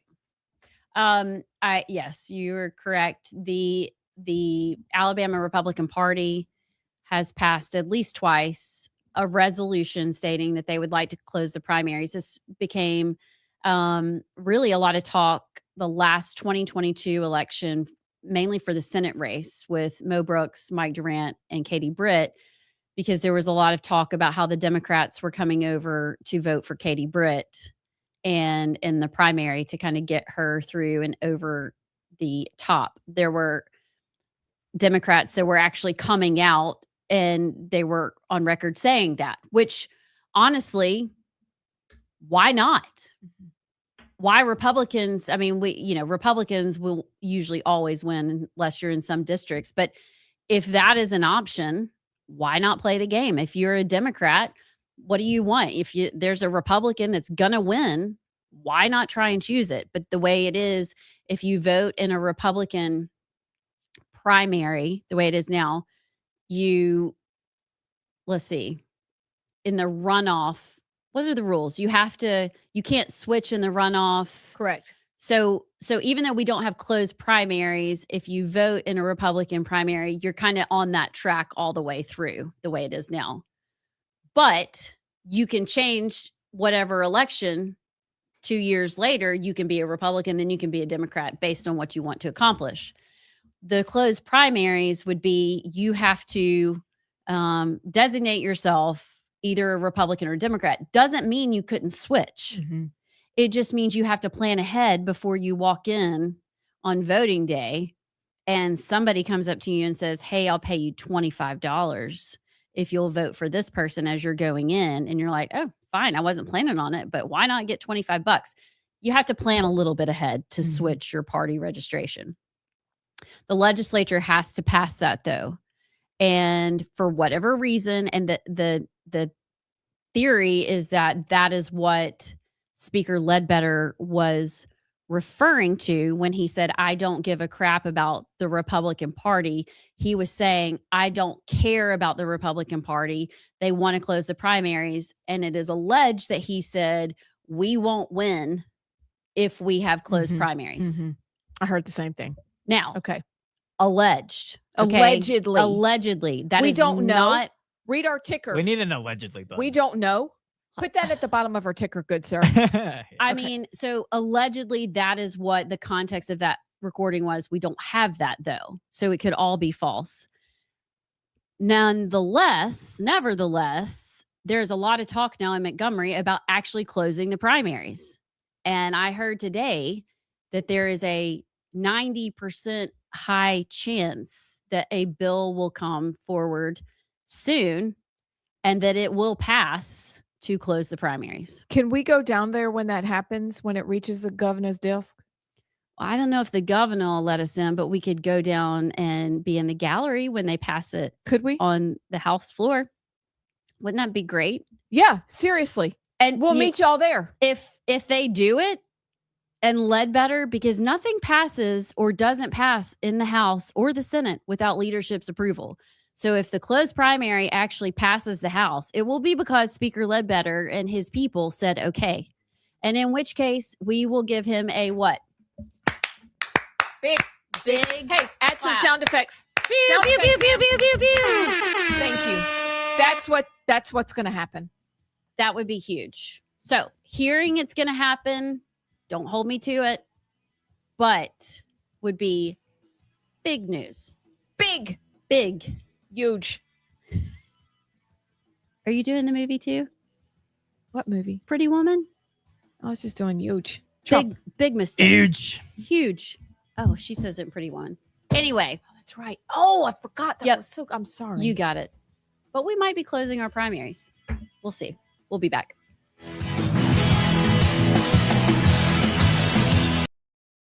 Y'all have heard us talk about Inspire Advisors, how Paul Breyer and his team at Inspire Advisors will help you grow your investment portfolio while also screening out companies that don't stand for conservative Christian principles. Paul and his team are experts on what they call biblically responsible investing. And for a limited time, they're hosting a free class that you can register for.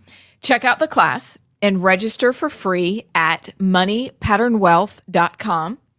It's godly, it's conservative, and it's financial freedom. Again, go to Inspire Advisors at moneypatternwealth.com. Check them out and tell them you heard about them at Rightside Radio. for 10 and 12 years because the judges wouldn't rule on them and there was no timeline for them to rule. So if they opposed the death penalty, they would have their original trial court habeas process and say, okay, we'll get you an order out. 10 years would go by and you would not have judges issuing orders.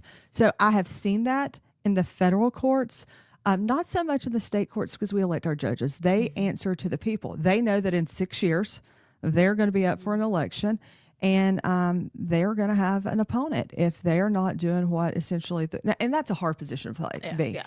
You know, my father-in-law was a judge for 20-something years. And he said, if you do your job, if when you leave, both sides are mad at you because that means that you were fair. Because one side didn't leave super happy, another side super upset, and that the public, generally speaking, half of them will like you and half of them won't if you're doing the job right. I like that. That's good. We should remember that in general truly. in life. Yeah, we should put that on the quote board. You need a quote board. We do. Like, there's so many things that have been said in here. We're like, we should probably write that down. You need to write a book. I wish I'd started at the beginning of the campaign trail. Writing all the stories. A local defense attorney said, Pamela, keep a journal. I'm a writer, and I wish I could have because, you know, it's like this. It's a Yeah. It's not too late. Oh, Lord, I'd have to take forever to catch up. You can just start today. You got plenty of time left. Yeah. May 19th is, I mean, the next few months are going to be insane. We're watching what's happening in Minnesota. What tools does the Attorney General's office have to combat illegal immigration and kind of keep us out of what's happening in Minneapolis? So I've got so many things to say about that. So I don't think that people understand. Let's say, for example, law enforcement pulls over an office or pulls a car over, and they go and guy says, I don't have a driver's license, but I have my social security number. And you go back and run it, and let's say it comes up. They could be actually a foreign national. They could be here legally and could have an Alabama driver's license. You get a social security number. So you get all those things. There's a lot of tools that we need to have in place in Alabama to assist our law enforcement in attempting to combat illegal immigration. Okay. So Alabama, the AG's office can work. You're the top law enforcement officer, right? You can work with those agencies across the state, and you're working with your federal partners to identify potential areas where you believe there could be pockets of illegal immigrants. Look, I think we all agree we're not against immigration. What we want is legal immigrants to come to our state to participate. So as AG, we're going to make sure we're training our local officers to understand and identify those people that are here illegally, and also to notify federal partners.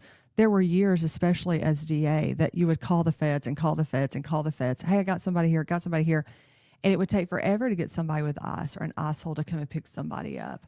And so we've seen that transition during the Trump administration to where it's a lot easier to get our federal partners to pick up people who are here illegally. I'll never forget prosecuting a human trafficking case for somebody who was here legally, right? Yeah. And they kept saying, just let us deport him. Let us deport him. The defense attorneys did. And I said, no, I owe a duty to all the children in the world to not put him back out on the streets. And so I think as AG, you do a really good job working with law enforcement, identifying that and understanding what the tools are. Yeah, and the public's got to understand that law enforcement has a role to play. They're not the big bad boogeyman. You know, I always find it interesting. Half the people think law enforcement's big bad boogeyman, and the other people appreciate what they do. But when these people have a problem, and they call 911. Welcome back to Rightside. I am Amy Beth with Allison and JP, continuing our conversation about primaries and the process and what that looks like. And do you have thoughts on it? And we're thankful that you do. JP, do we have Jeff from Indiana on the line? We do have Jeff from Indiana on the line. All right, let's talk. Jeff, where you at right now? Hey, ladies. Hey. He's in Nashville. I don't even know why you asked. That's He's true. always in Nashville. Well, I'm coming up on it anyway. See? The 2 lanes about to go to about 10 lanes here, about another mile. I knew it. Well. Oh, boy. I just love this place. Clearly. But yeah. But you talk about open primaries. See, Indiana, we have open primaries as well. And the thing about it is, about an open primaries is we're about as red state as you are. And the thing about it is the Democrats, well, used to be in the county I was in, I was a registered Democrat for years because, but there in the county there was zero opposition. So there you had to vote for the lesser of the two evils of the Democrat because there wasn't any Republican running. In fact, I caused them to print a ballot two election cycles in a row because I was the only Republican candidate in the whole county for 2 election cycles. Nice. I cost the county quite a bit of money because it used to be, it would be, you're elected in the primary and then didn't even really have to hold a general election because they was already, in office basically. But what you're going to find out is that with a closed primary, people are going to do like I do or like I did, because the Democrats, there's usually only maybe one person running, if that, because they don't really have any power. And, so the Democrats who aren't got TDS real bad, they're going to become a Republican, registered Republican, and vote for the either the lesser of two evils of the Republicans or the worst Republicans, so that the Democrat actually has a chance. Yep. It's a double-edged sword. It is. It is. And I guess you have to pick your poison. But so what do you think Alabama should do? What's the answer to this? There is no good answer. The best thing to do is grill these people. Like I say, you got all these Dixiecrats that become Republicans, and because they couldn't win, I did the same thing basically. I actually run as a Democrat once because if you couldn't beat them, if I couldn't beat them, I might as well join them and kind of work within the party and have the same views and everything, but just call myself a Democrat because everybody said, I could vote for you if you was a Democrat, but you're a Republican. My daddy would turn over in his grave. So I actually run as a Democrat, but then, everybody already knew I was a Republican. So I kind of got slaughtered there as well. But it was a good try though. But anyway, it's worth a try. But the thing about it is, like I say, it's going to be, these people are going to, you have to look at the Republicans candidates, and you have to scrutinize these people, because if they used to be a Democrat, if they're just changing parties so that you can win, you might have a problem. Just like I guess the speaker was a Democrat, and now he's a Republican, and so it's so you got to have the news media look at these people under a fine-tooth comb, a microscope, basically, and see what their records are, see how they voted before, and see what their thoughts was. If you get a 180, on your views and everything, just to become a Republican, it's probably likely that you're not going to keep those views. It's a tough. I mean, several people in leadership in Alabama. Governor Kay Ivey used to be a Democrat. Steve Marshall, who's our attorney general and is running for Senate, was a Clinton delegate and Obama supporter. John Merrill used to be a Democrat. Nathaniel Ledbetter used to be a Democrat. There's so many people that are in leadership that did. Now, Donald Trump used to be a Democrat. Carrie Lake used to be a Democrat. I mean, sometimes the most level-headed, staunch Republicans are the ones that have seen the other side and are like, whoa, I no longer identify, is what we say in 2026 with that party. But again, go ahead. Donald Trump was a Democrat in New York State and New York City. He had no other choice but to be that, basically, and still do business. Yeah. So it is a complicated situation. I guess I'm curious. I'm thinking, honestly, even Shelby County, where we live, is probably the reddest county in Alabama, but it is definitely turning purple.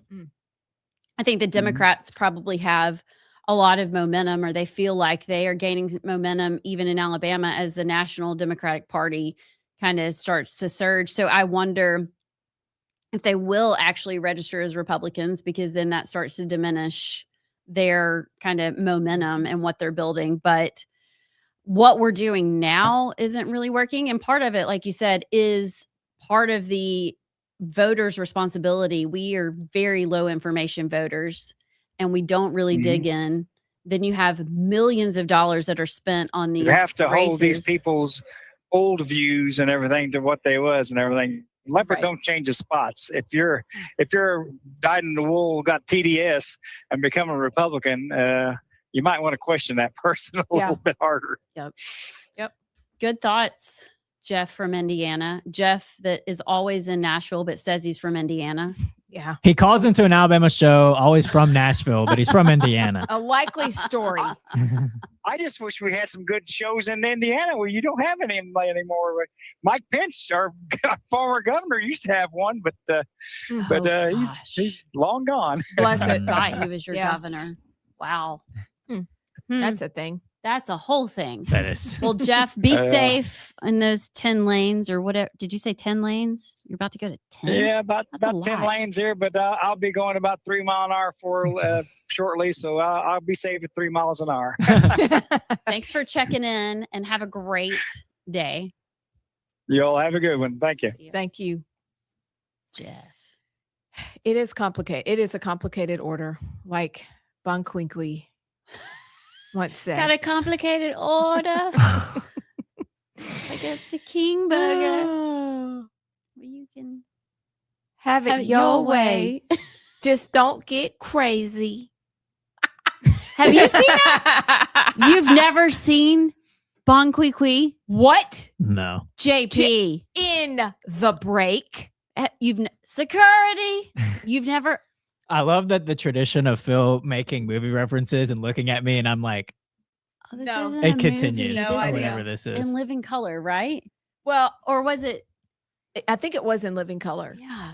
I don't know. I He doesn't even saw know it in after living the fact, but I did have a child walk up to the counter at McDonald's and say, complicated order at age 3. That's funny. Okay, Guess we're who gonna that have to was? play it. Can we play it when we? Well, Oh, yeah. Well, okay. Well, before we go to break, we actually have a text about this. It's a question. I don't know if we want to Okay. wrap up the segment on this. He says, y'all confused me. My understanding was open primary, voter can choose which party they wish. If a runoff, voter can only vote in that party's runoff. Correct. Voter cannot vote in the opposite party's runoff. If Correct, the voter chooses Republican in the primary, they can only vote Republican in the runoff. If voter chooses Democrat in the primary, voter cannot vote in the Republican runoff. General ballots contain all candidates for all positions. That's Right. correct. I don't know what I said, but he said it correctly. Okay. Yeah, He's right. he's right. And I apologize if I said it. What are you laughing at? Sorry, continue. What are you laughing Oh, another text. at? Okay. Yes. What was his name? This was Butch from Athens. Okay, but you're correct. And I probably said it wrong. Also, Nofri from Lexington put up, he submitted the picture I was talking about earlier of Al, what's his name? Al Green. Al Green. Al Green had his hand over the R and it said black people rent apes. And Nofri from Lexington said, how much does it cost to rent apes? Did you see Dom Luker's comments on this? No. I'll show you in the break. It's y'all go look up Dom Luker on That's X. so funny. His comments on this are not for air, but he's Okay. y'all keep picking the wrong About people. renting apes. You just gotta listen to it. You know what's funny is my great aunt Mary Lou, Granny Ram's sister, who lives in the suburbs of Houston. He is her representative. Nuh-uh. And she is the most conservative. Like, she'll go on. She's the one that'll post on Facebook about the Bad Bunny Super Bowl halftime. Like, she's I like like her. old school. But whenever he got kicked out of the last one, she was like, can you believe that man is my representative? So it's that's crazy. But Maybe she could give us updates from Houston. with the redistricting in Texas, he's not going to be probably any longer. But it's great. Good. Hey, what's the update on Jasmine Crockett's run for Senate? I've not looked at the Has latest anybody polls. seen anything? Did you see that they interviewed people who were going to be either Crockett or Tallarico voters? It was from CBS or CNN. And this lady was like, I would really like to vote for Jasmine. I mean, literally in tears. Well, Very dramatic, and goes, but we need a winner. I'm going to vote for Tallarico. embarrassing. It is bad. The Texas Tribune has, this is today, has Crockett up double digits on Tallarico. Crockett is at 56 and Tallarico is at 44. Y'all, this is the This is so bad. Okay, but do we really think that whoever this is going to be, who's the Republican leader? Ken Paxton? Is that? Yeah, he's got his issues though. Kenny. Bless him. That tells you the state of Democrats in Texas. I mean, Tallarico sucks, and Tallarico should be like, okay. Well, when I say this, we had a conversation about this, but he is the one that is saying that the Bible's pro-abortion. The Bible really doesn't say anything about gay. Like, that is evil of all evils. So he's bad too. But Jasmine Crockett, come on, guys, you got to have better than that. I don't know. Maybe I would take Jasmine over him at this point. I would take Jasmine over him Well, at this point. Tallarico's like an antichrist figure. He'll like smile at you Yeah. and tell you and he seems like he's a biblical scholar, and like, you know, he talks like this, and the Bible really doesn't say anything about gay marriage. It talks about love. And he's pulled the wool over the eyes of so many people. Because Jasmine, I think she's playing a part. I don't think who she presents is really who she is, but I think that's him. Oh yeah. Slimy. So maybe I'm pro Jasmine. Ugh. Or maybe you're just pro none of them. Maybe That. Yeah. But if Yeah. you had to choose, kind of like Jeff had to do. yeah, That's true. I would choose Jasmine, but under duress. I would I'd write I protest on the ballot. yeah. Trying to think if Jasmine would be fun to hang out with.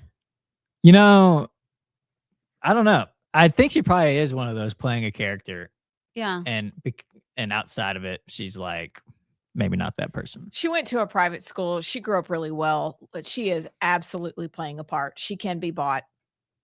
So keep that in mind. She seems like one, if you hung out with her, she'd probably start a girl fight and then would leave you hanging. And you'd have to end it. Yeah, she would start it, and then right Yeah. when fists are going, she's just like, Yeah, she's gone. Before Marjorie Taylor Greene leaves office, though, we gotta have a octagon in She's the already White House left. lawn. Is she gone? She left January 5th. Oh, She that's gone. right. Well, we need to bring her back. She's in Costa Rica. We Girl need to fight. bring her back and have a octagon MMA fight. Big, Jasmine Crockett blonde, versus Butch body. my money's on MTG personally.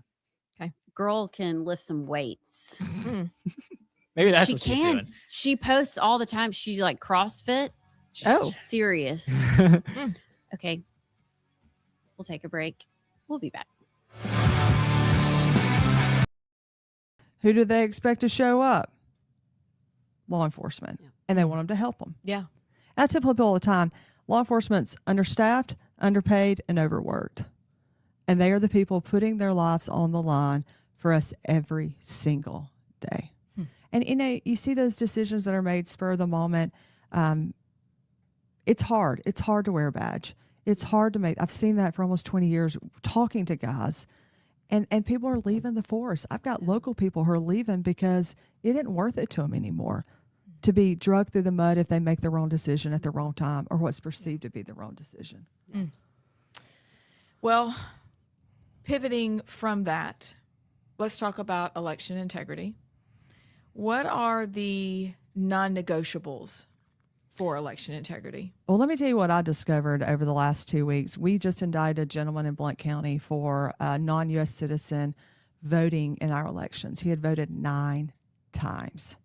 Did you know that when you go to register, and everybody, and I've kind of had this debate on social media lately, if I take someone down to register them, voter, not me, just let's say, you know, your sister goes, she moves to Alabama, she goes down to register. A photo ID is not required to register as long as you have a driver's license or you have a social security number. Well, let's stop for a second. People who are here legally, foreign nationals get a social security number and they get a driver's license number. As long as you put that driver's license number on it and it verifies as a valid license, you're on the voting rolls. Now, let's take a foreign national. He never had to show his driver's license. Had he been required to show his driver's license, at the top it says FN driver's license, foreign national. Okay, he's now on our voting rolls or our voting list. He goes down to vote, and this is what's happening. presents his foreign national driver's license. And let me stop and say, poll workers are angels from God. You have to sit there 14 hours. Yep. You can't leave, can't come back, type situation. We have polling pads. You scan your driver's license. A foreign national license will shoot up an error message. All the poll worker will do is take that license, confirm he's on that list, and give him a ballot, him or her a ballot. Okay, now, that's a problem. There's a presumption if you're on that voting list that you are a U.S. citizen. Okay? I hand you a foreign national license, they may go, well, now this is a foreign national license, but you can say, well, I got citizenship since I had my license made. There are so many holes, and it's scary, you know. And look, there was a long time I thought some of this was rhetoric. Oh, we're talking about, that's a problem. And people say, oh, well, Pamela, it was only one vote in Blount County. Well, if you look at that Guntersville mayor's race this past summer, it was a tie vote. If you look at that Senate race down in Auburn several years ago, it was determined by one vote. And I think it just goes to show one vote matters. You know, you have so many people in the state and the country is like, I'm not going to vote. My vote doesn't count. It didn't matter. It does. And if we allow non-U.S. citizens to vote in our election, it's canceling out the legal votes that are out there. So, you know, that's a big issue that's got to be fixed, is we've got to get the legislature to require that you provide some type of photo identification. Because here's the thing. I've dealt with identity theft cases years. What stops somebody from just getting somebody's driver's license number, going down there, putting it on the paper and getting on our voting list when they're not here legally? So I think that is a problem, but I think it's an easy fix. So in addition to that, are there any other safeguards that you would want to implement to? Yeah, I mean, I don't think it ever hurts to audit our elections. Okay. And let me just say this. I mean, I get audited by the public examiners. You know, I've been audited 4 times since I've been DA. And all that is checking to make sure you're doing what's right. I've never worried about an audit. I've had 4 perfect audits because I'm like, I ain't doing anything wrong. I don't care. I think it's important that we do audit our different ballots to make sure it's working. You know, I've talked to my guys who set the machines up several times. I'm like, tell me how that works. That's the conversation I wanted to have. And they tell me there's no way those are connected to the internet, this and that. But we all know that machines are fallible, and you just got to make sure they're working correctly. It all works right until it doesn't. Yeah. It's so Right. true. So let's talk about the office. How does the AG use the departments within the state government to serve the people of Alabama well? Okay. Let's talk about, you got criminal appeals, you got capital litigation, you've got public corruption, you've got the trial division, the civil division. So every different division within that office serves a purpose or role. First of all, over half of the employees that work in there handle a criminal aspect in the state. That's why I think it's so important that you have someone with experience in criminal law. You know, General Marshall was a DA before he became Attorney General. I think that's why he has been successful, as he had run an office. He understood that, and he could focus on some of those outside things, federal overreach, because he had a really good grasp on the criminal aspect of it. Every criminal appeal, every trial that's tried, conviction that's made, the appeal is handled.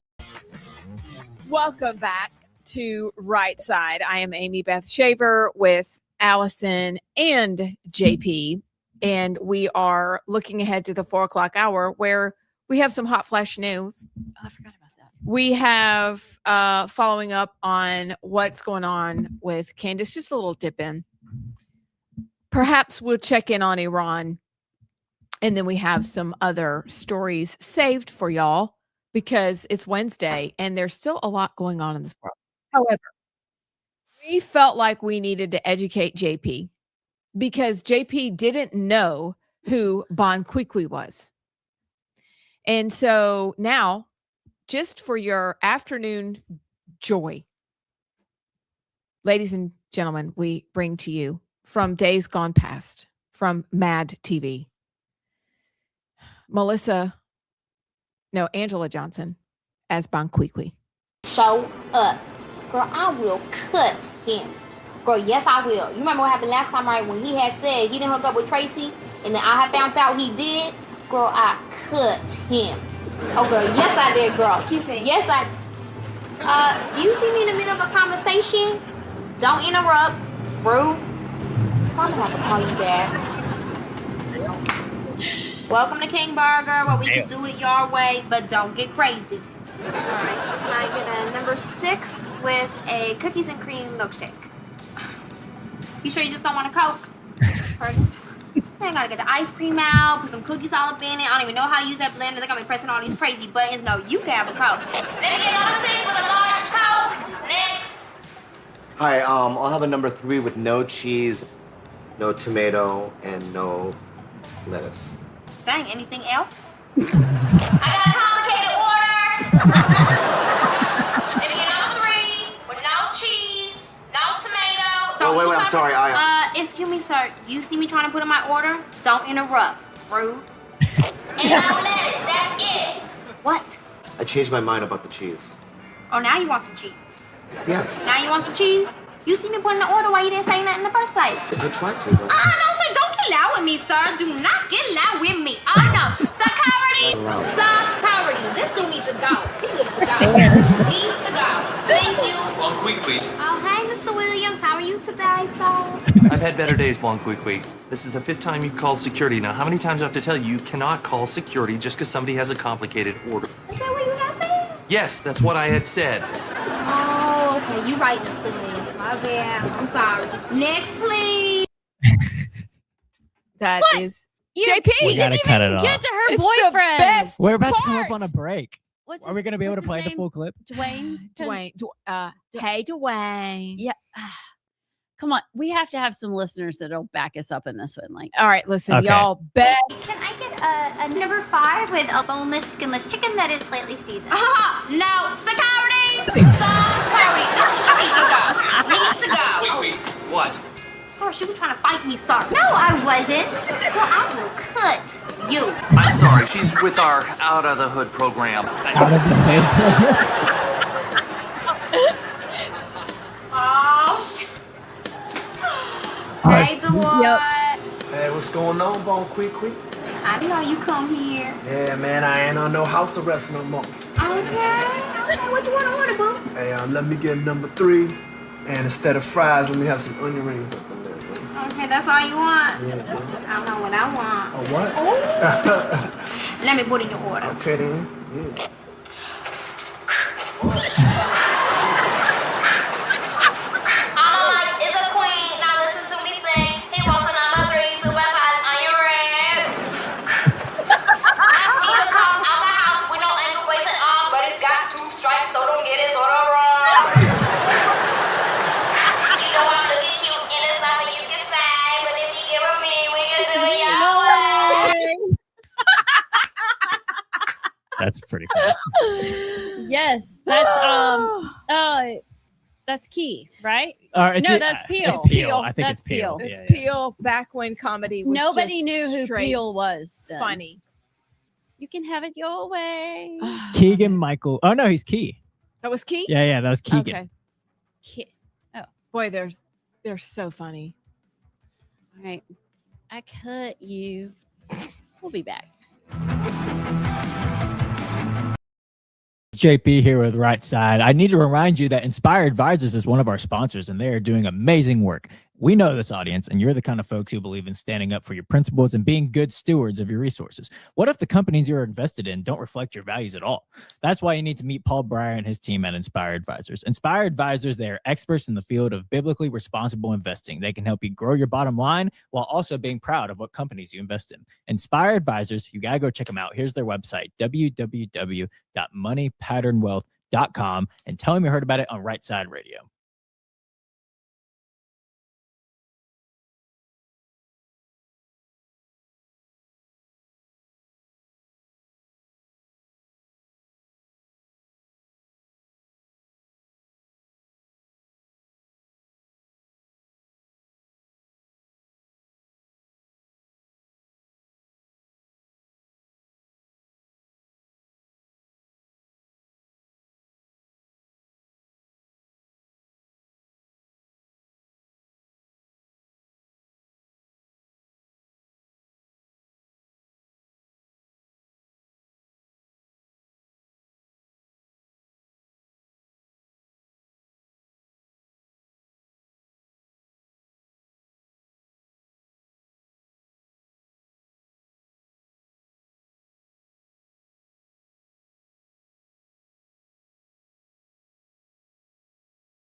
Alabama Attorney General's office. That's the biggest division that handles that. Your capital lit division, your violent crimes. Capital lit's our death penalty cases. I mean, we're talking about taking somebody's life. I'm the only candidate in this race that's ever stood in front of a jury and said, I want you to put this man to death for beating this 18-month-old child to death and letting him lay there. So I think it's important that somebody understand that. Now, your civil aspects is also handling those cases, opioid type things. But also we represent the agencies and the commissions and the other elected officials. Look, I've been sued, had to be represented by the Alabama Attorney General's office. I get it. I know how important it is to have people in that civil division that understands what the work of the local elected officials and state officials do. And so I think I bring a really good understanding of how the office worked. I've worked in it. I've also worked on the outside of running a state office. And I think that's what makes me just uniquely qualified. What happens when someone submits a complaint to you? How will you handle that? And how do you balance the personal connections sometimes that you already have around the state with what you need to prosecute? Okay. I think my record in Blount County has been pretty clear. I've prosecuted people I went to high school with for sex crimes. I prosecuted police officers for sex crimes. I prosecuted mayors. I prosecuted people that sometimes it's not always easy to do. But the people put you there for a job. And so, if we get complaints or public corruption in our office, we're going to handle it, because I truly believe that you have to do what's right. Sometimes it's not easy, but I've always been the type that if you don't want me, I'm going to do what's right. If you don't like it in 4 years, 6 years for DAs, elect somebody else. But I'm going to lay my head down at night and sleep real well. But if there were to come up a conflict of something, there are ways out there that you can have a acting attorney general that could step in and handle it. I'll tell you what I won't do is I'm not going to push it under the rug. Yeah. I don't do that. So how does the AG balance fighting for the interests of the people of Alabama versus upholding federal law? Ooh. We are a screen wall, between Washington and our people. We just really are. Washington does not always reflect the values of Alabama. And so you have to be willing to look, every law that goes in front of the Supreme Court, the U.S. Supreme Court, at some point somebody says, this ain't right, and I'm willing to argue that. And so I think you've got to be able to make the stance when you have that overreach out of the federal courts or out of D.C. saying, we're going to do X, Y, Z, and be like, well, we're not going to. And I think that's what I bring as a prosecutor. You got to be a little bit of a fighter. And look, I will fight for the people when there's an attempt to tell us things we're going to do that does not support Alabama values. Do you think when people say the AG's office is the last line of defense, do you agree with that? Oh, absolutely, because you're the top law enforcement official. You're the one person who can step in and say, not doing that. Yes, we are doing that. And I've had that experience in Blount County. The buck stops here. I tell people a lot of times, like, this is where it comes. And see, so I think it's important. At the end of the day, the attorney general is the one that's got to make those decisions, he or she themselves. And I've had the experience of having my name on the paper, making those decisions, and knowing that sometimes the public may not always agree with me, but we're making that decision. So absolutely, I think that's what I bring, that experience of understanding the weight that comes with that. And I think that's a weight that a lot of people don't understand. What do you think is the most significant legal threat to Alabama in years to come? Our immigration problem. I think you're going to see it. I see a lot of illegal immigrants committing crimes, and we're talking about child sex crimes. I think we've got to do something to correct that immigration method. I'm not saying we make it easier for people to become citizens, but we've got to provide them a way. And until we do that, we're not. And we I've always told people back, 10 years ago, they're like, we'll deport these people. I'm like, yeah, and they'll be back by next week. So until you close the borders, it doesn't do you a bit of good to deport them if they're just going to be back. Okay. So I think if we get the borders closed and create a situation that's a legal. And hello, I'm Amy Beth Shaver with Allison Sinclair. And JP.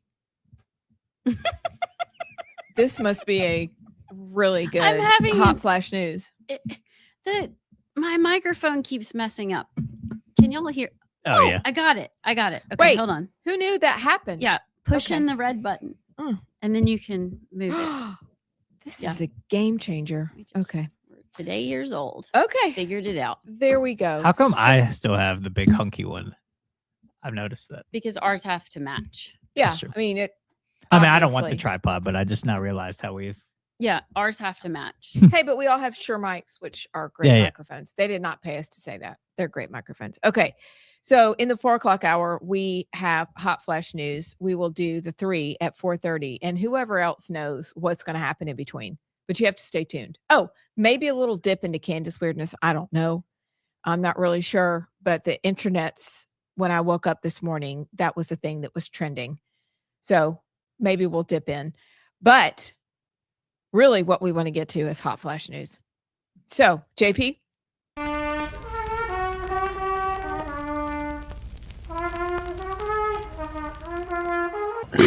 Excuse me.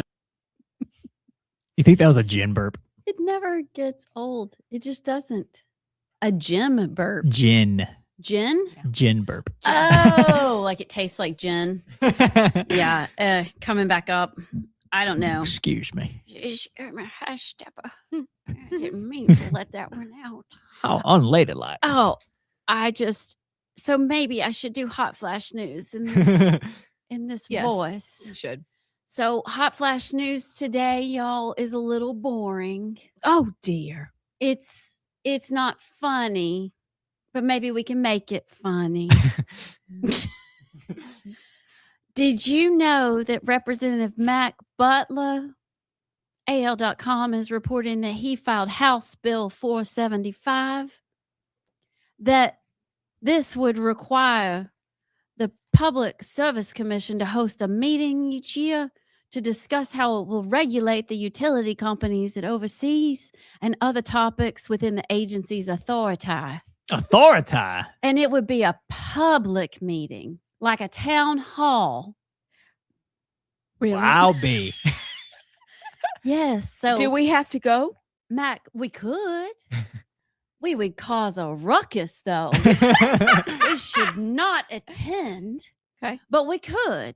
Now, Mac Butler from Rainbow City has been a stalwart for the conservative movement. You know,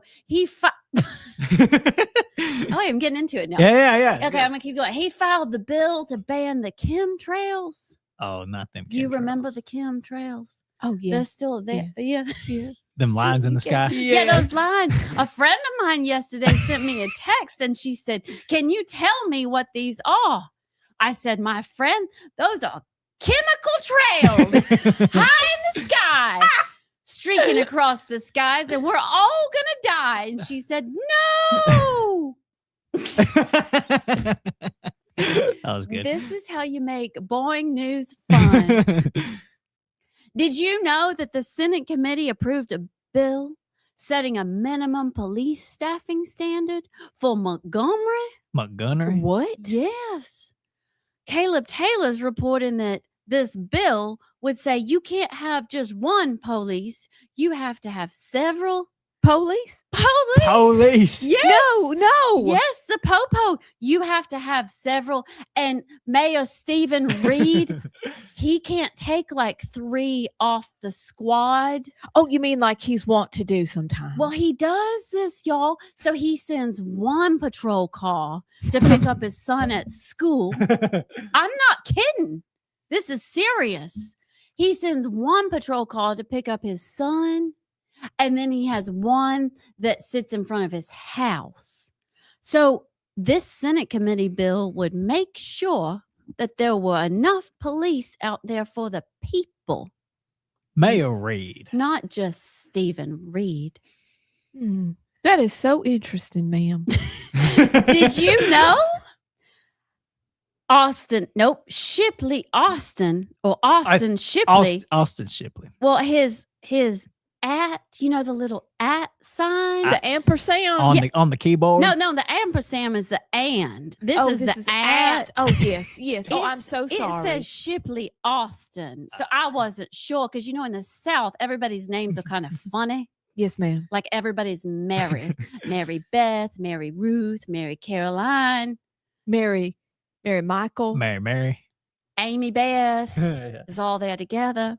So Shipley Austin says that the Alabama House has passed a bill setting a Class C felony for disrupting worship services. Have they really?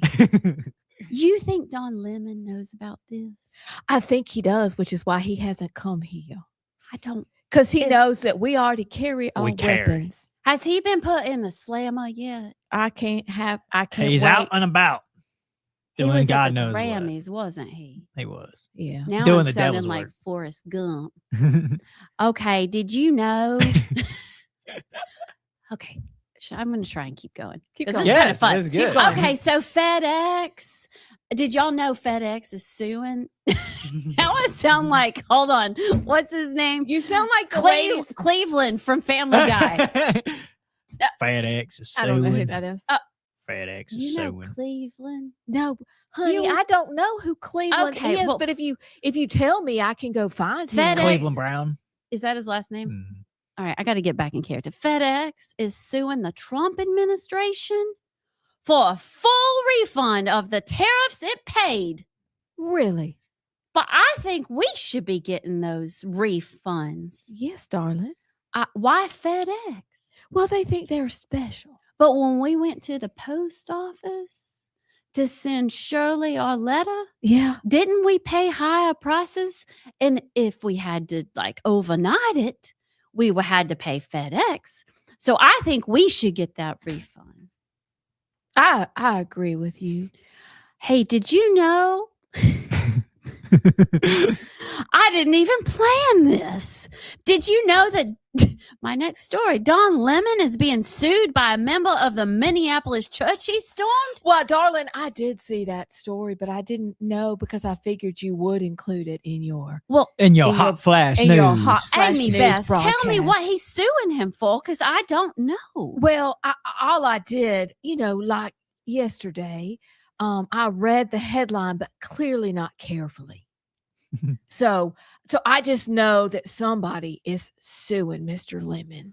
Well, this is what TMZ. Oh, that reliable You know news source. TMZ. Yes. They're claiming, this is what they say, Okay.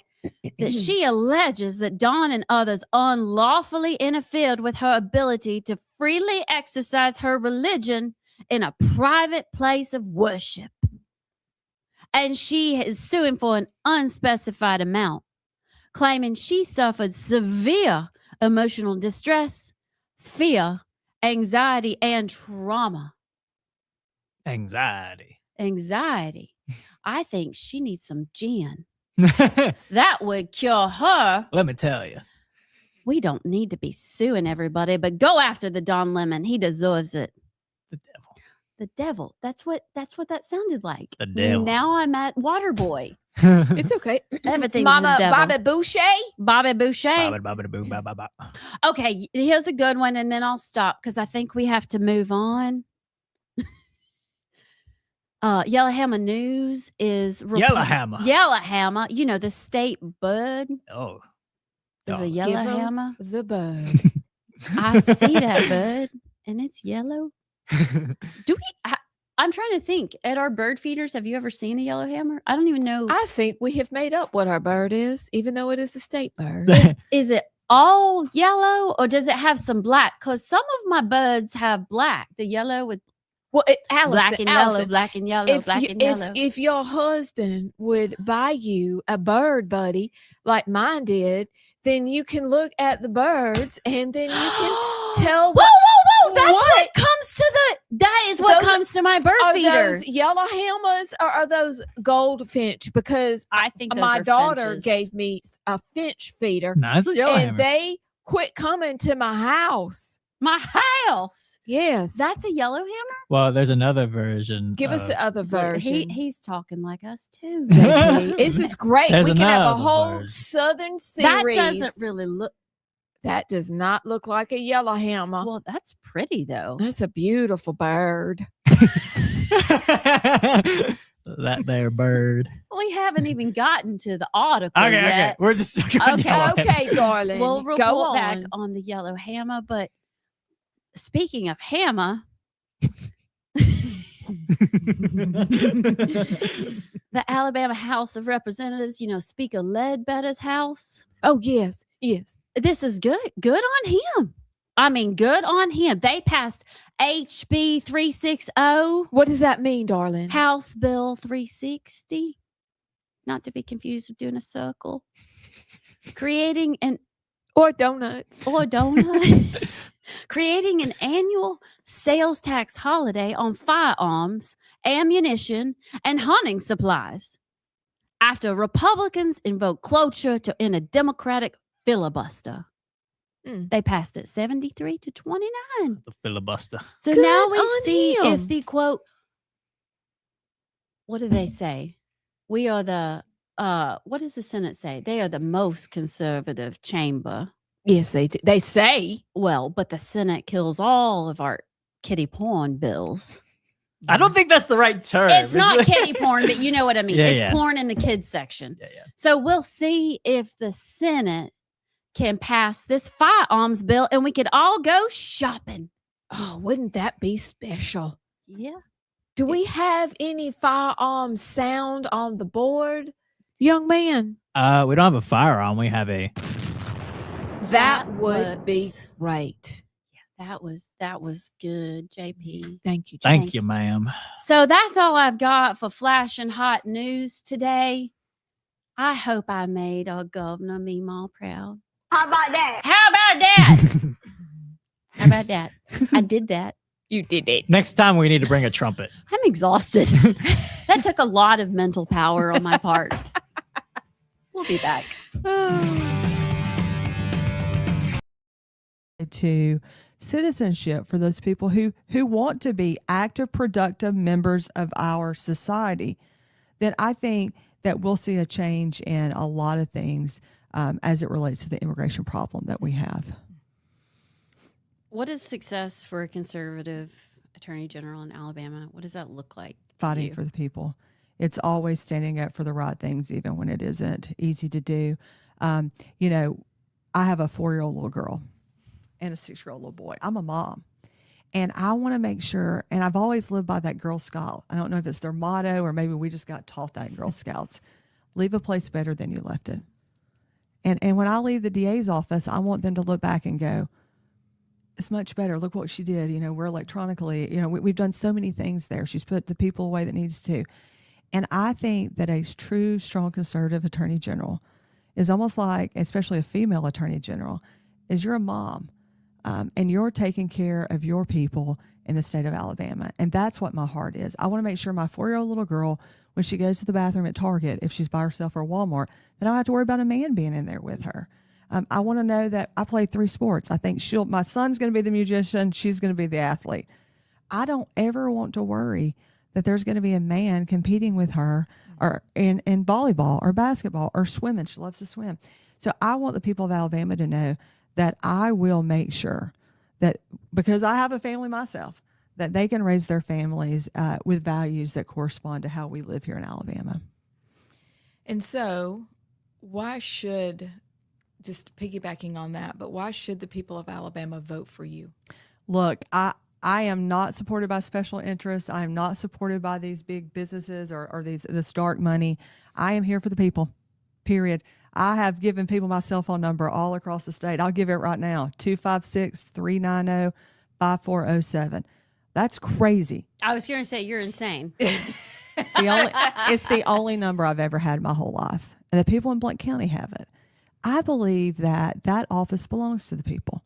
It doesn't belong to Steve Marshall or Luther Strange or Troy King. The DA's office doesn't belong to me. About a year ago, after you turn 40, you go through this life thing of, I'm already halfway through life, and it dawned on me, if I fall over dead today, on a Thursday. I think it's Thursday. I'm not sure what day it is on the campaign.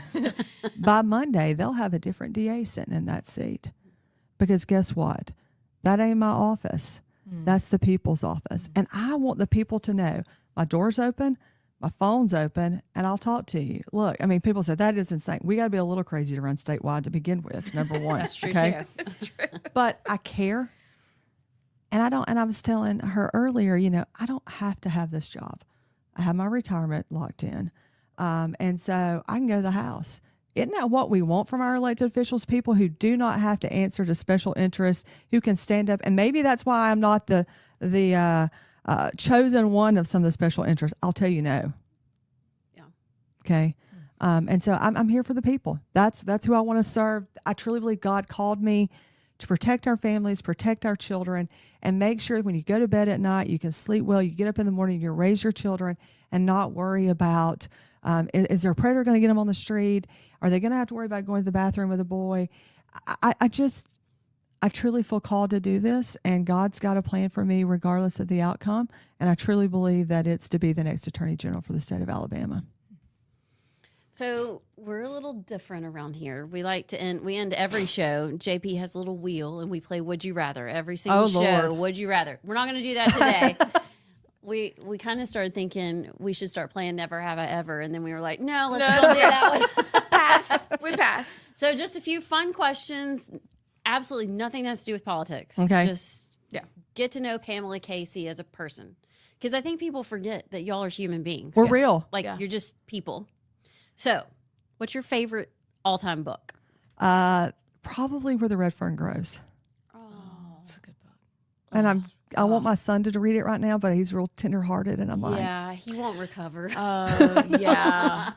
he's still asking why when the cat's coming back from heaven. So we're not ready for that. Don't do it. That's so sweet.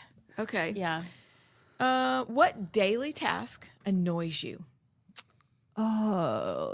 Probably the trash at our house, because it feels like with kids and a husband, it's always the trash can's always full. Yes.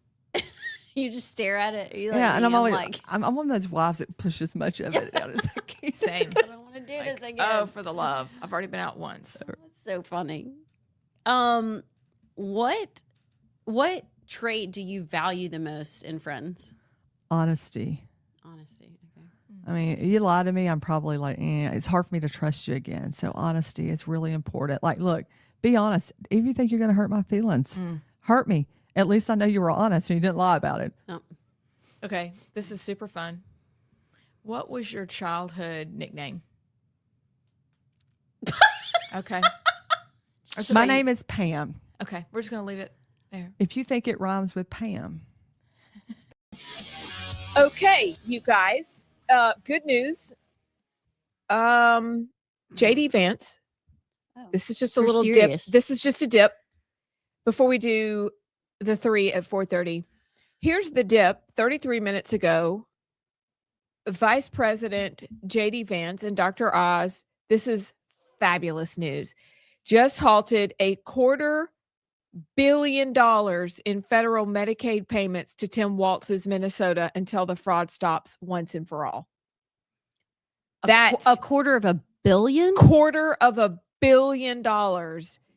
Dang. And Eric Daughtry reminds us that JD Vance is Trump's point man for the war on fraud, and he's off to an aggressive start. But that was just posted 33 minutes ago, because you remember one of the parts in the speech we didn't really talk about was announcing this whole fraud department, because some of us are like, what happened to Doge? We know Tim Burchett's going to be involved in it, but thank God they are not playing at all. And I'm thrilled for this. This is great.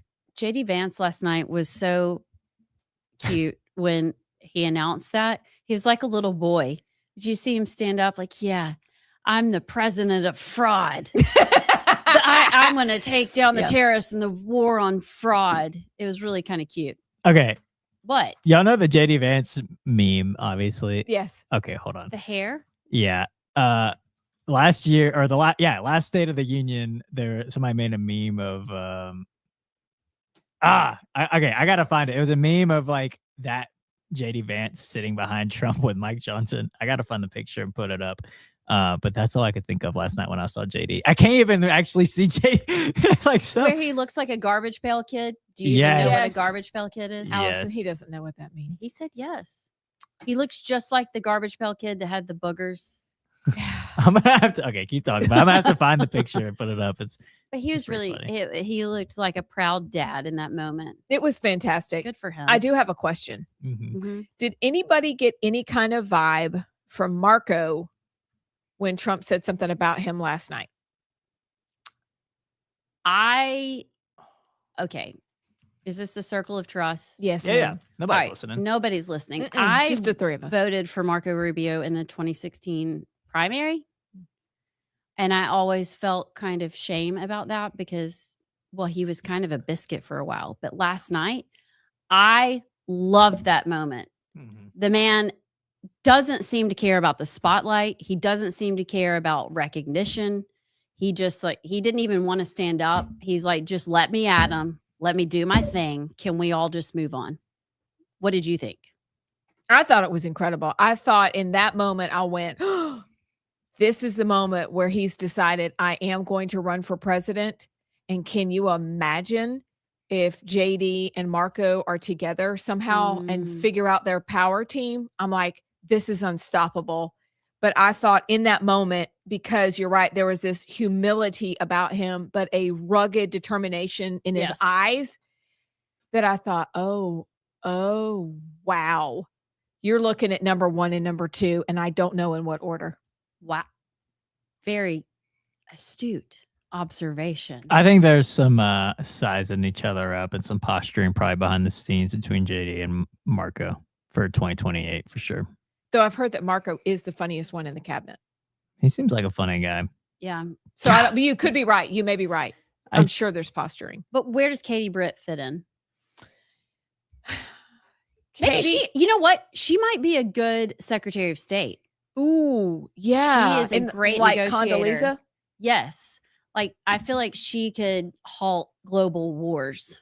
If we had more room in here with all the dreams that we have as far as boards, we could do it in our other room. We should make a board of who we think is going to be what in Should the we next start cycle. our own Calshi? Yeah.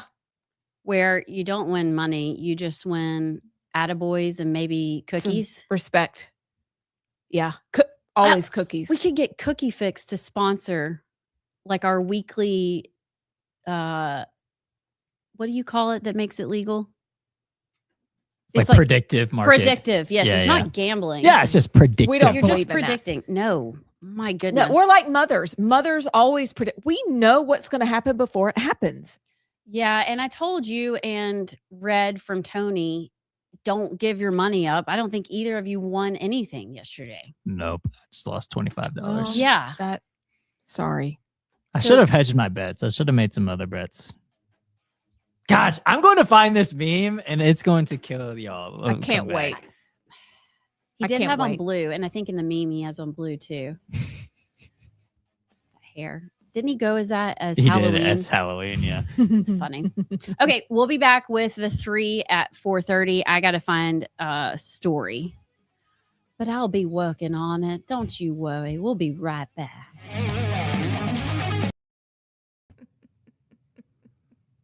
That's Spam burger hamburger. Okay. I don't.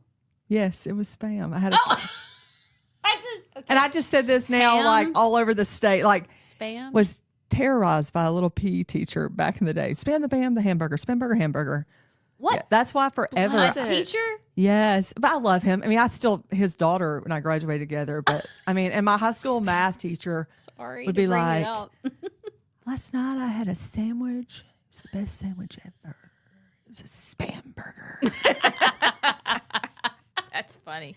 I can think of so much worse though. Like just actually, you know what? I'm thinking I've never had spam. Ever. Oh, come on. Have you never? No. Ever. Chop it up. Okay, this is horrible.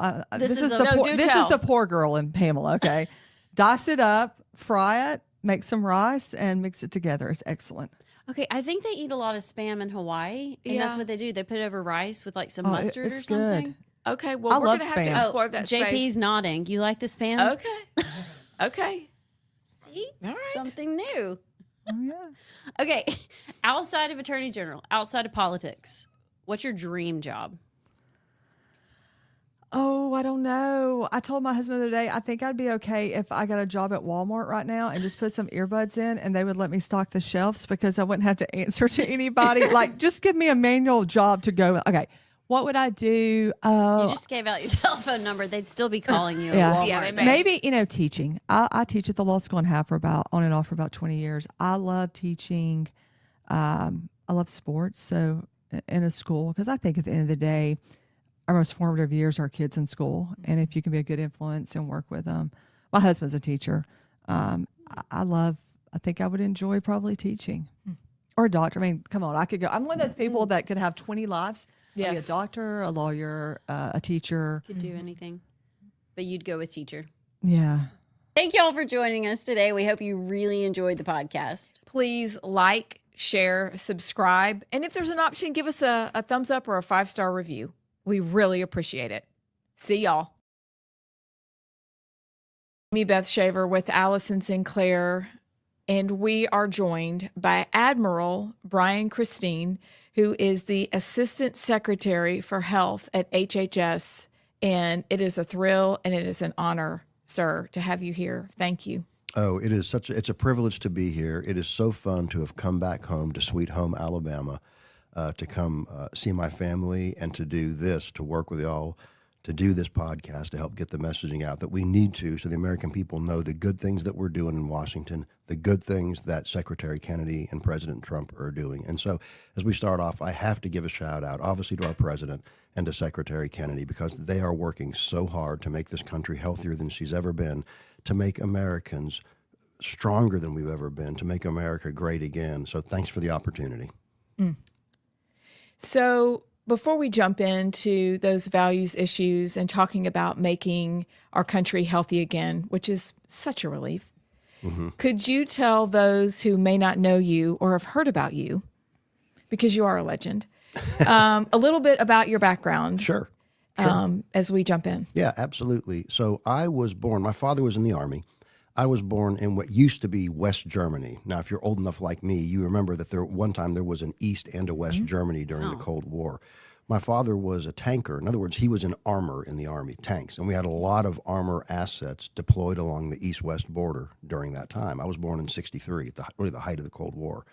So I was born in West Germany. My father ultimately went Special Forces. In his second tour of Vietnam, he was really severely injured, lost an arm and a leg. Got out of the military. We ultimately settled in Augusta, Georgia, had some family there. I went to medical school at Emory in Atlanta, and then I came over to UAB for my residency. And that's how I got to Birmingham. I did my residency in urologic surgery, completed my residency, and then I joined a urology group here in Birmingham. And I practiced with that group for 24, 25 years, really subspecializing in men's health. That was kind of my gig. Then I got the call for the nomination to be the Assistant Secretary for Health from President Trump. Went through the confirmation process. Ultimately was confirmed by the Senate. I was confirmed into this position last November, and here you are. So now I'm in Washington as the Assistant Secretary for Health. Were you expecting that call? I mean, how does this happen? Yeah, you're just like that's a great Brian question. Christine in Birmingham, Alabama, and you get a call that you're the next Rachel Levine. What's her boy name? Welcome back to Rightside. I'm Amy Beth Shaver with Allison Sinclair and JP. It is now time for the 3 at 4:30. It's just awesome. What? It's good. Such a good sound. Okay. JP, Yo, what you got? we got to talk latest with Iran because the meeting's tomorrow. The alleged last-ditch effort talks with Allegedly. Iran. Allegedly. Tomorrow, then Geneva, there will be a last-ditch effort for talks. But Israel Hayom, which is a Israeli news outlet, they are reporting that the U.S. has received Iran's proposal. Because remember they asked, before the meeting, like send back like your proposal, your best proposal. And according to Israel Hayom, the United States has received Iran's proposal, and it showed, quote, almost no change compared to the previous round. So, and there's even more beefing up in terms of movement of the forces in the Middle East. So it looks TikTok. I feel like it's coming closer of something going to happen in Iran. I don't think Iran's going to budge at all. Like we talked about, I was expecting a bit more of showmanship from Trump in regards to Iran last night, because, Congressman, the Gang of Eight in particular, was briefed on Iran beforehand. And that's where Chuck Schumer went to the mic and said, it kind of seemed like a nod of approval, actually, of like, this is serious, but the president has to make his case to the American people, So it seems like we're at that point with Iran. It's going to happen. But I guess tomorrow, if we make it to Geneva tomorrow, if it's true that the United States just got this proposal, though, and it's nothing new, then who knows? Trump may just like put a little leverage on the meeting and start some strikes. I don't know. But tomorrow is supposed to be the last effort talk in Geneva between the U.S. and Iran. We will be paying close attention. I think maybe we should pray. Yeah. Yes, I agree. I feel like this is a big decision. It is. Maybe. No, it is. Yeah, it's big. I'm not reading the room wrong. No, it's a big decision. I guess it's kind of a big deal. Nuclear weapons. Nuclear. Quasi. The Ayatollah. Terrorist. Ayatollah have nuclear weapons. Yes. Yeah. It's the only way to make somebody smile about that. Ay caramba. Yeah. Truly. Wendy Graham? Is that who you talk about? Yeah, that was weird. Yeah. It was really weird. Ugh. That weird gray smile. Something's Ugh. up. Something is up. Something's up. Abs? Okay. I've saved the story. It says 1 day ago, but I've noticed a disturbing trend. And I don't know if y'all have noticed this disturbing trend. And it has to do with our children, our youths in schools. And I don't know that it's happening in Alabama. I would love for our listeners to tell me.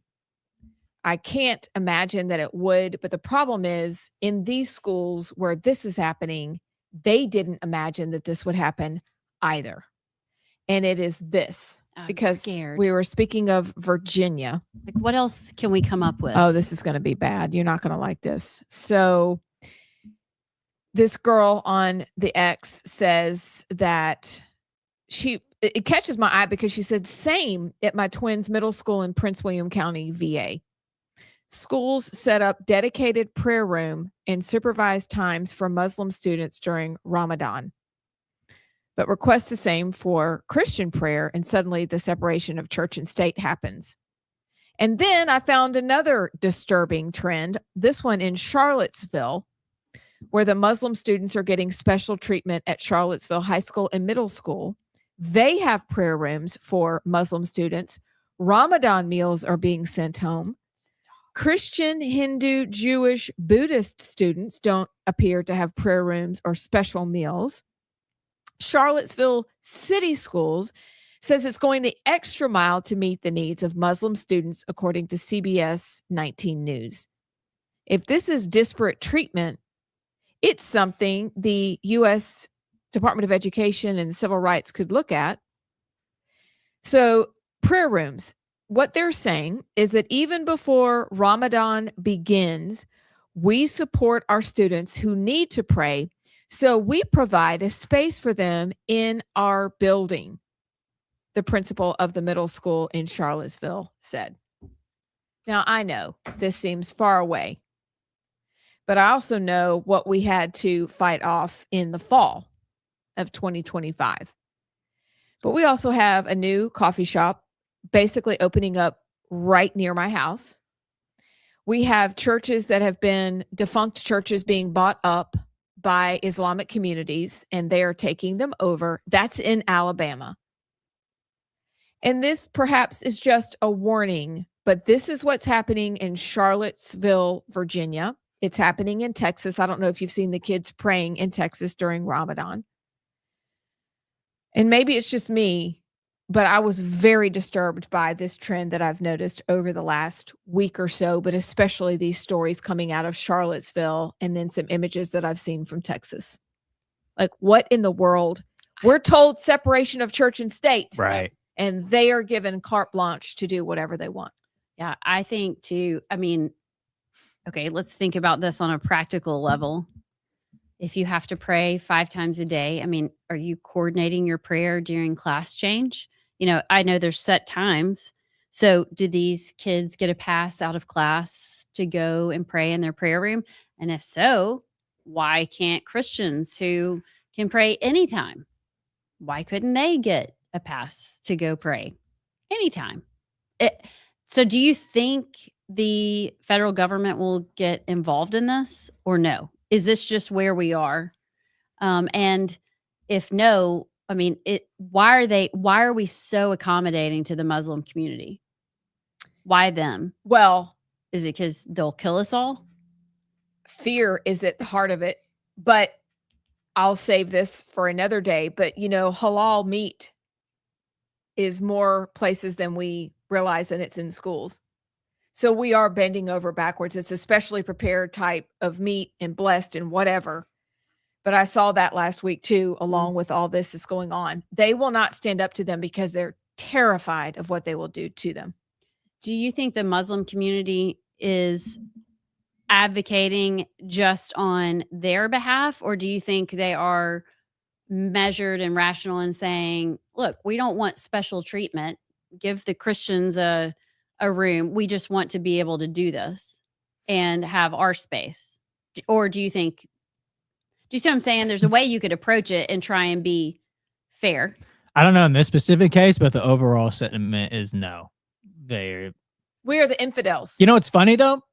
Their stance on it is what Christian stance should be on our religion, because what the way Islam views it is, no, we are the one and only true religion. Everybody who's against it is, like you said, infidels, and so no, we're gonna impose our way and not yours. Whereas Christians love to do we want to be welcoming, we want to do whatever.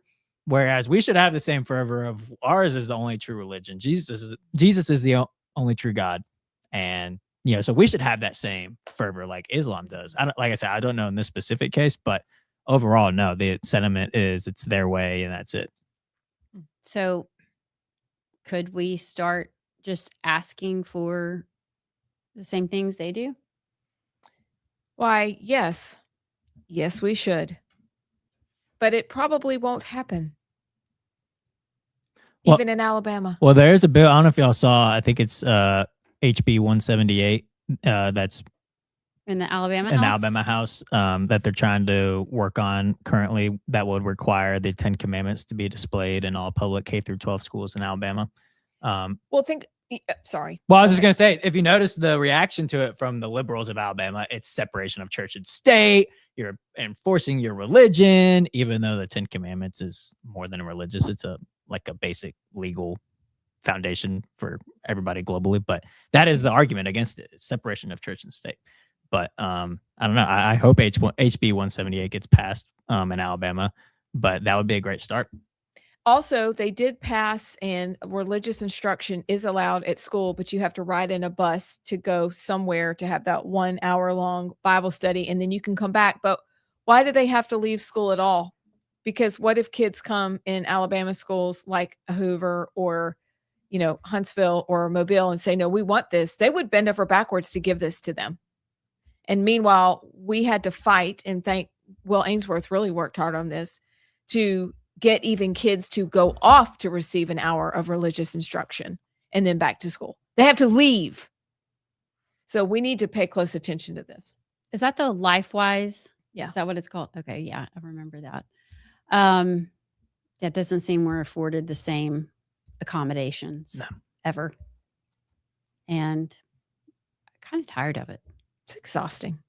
It's exhausting. What's your story, Allison? I have a story. This is not an arrest, but the New York Times is reporting that Lawrence Summers, who is the former president of Harvard University, he has been on leave since November, but they are reporting that he will not come back to. He was a teacher. He used to be the president. Now he teaches some. I guess he was like the treasurer, part of the treasury for a while. Something in the Department of whatever. Let me see. Now it's gone. Show full article. Hold on, please.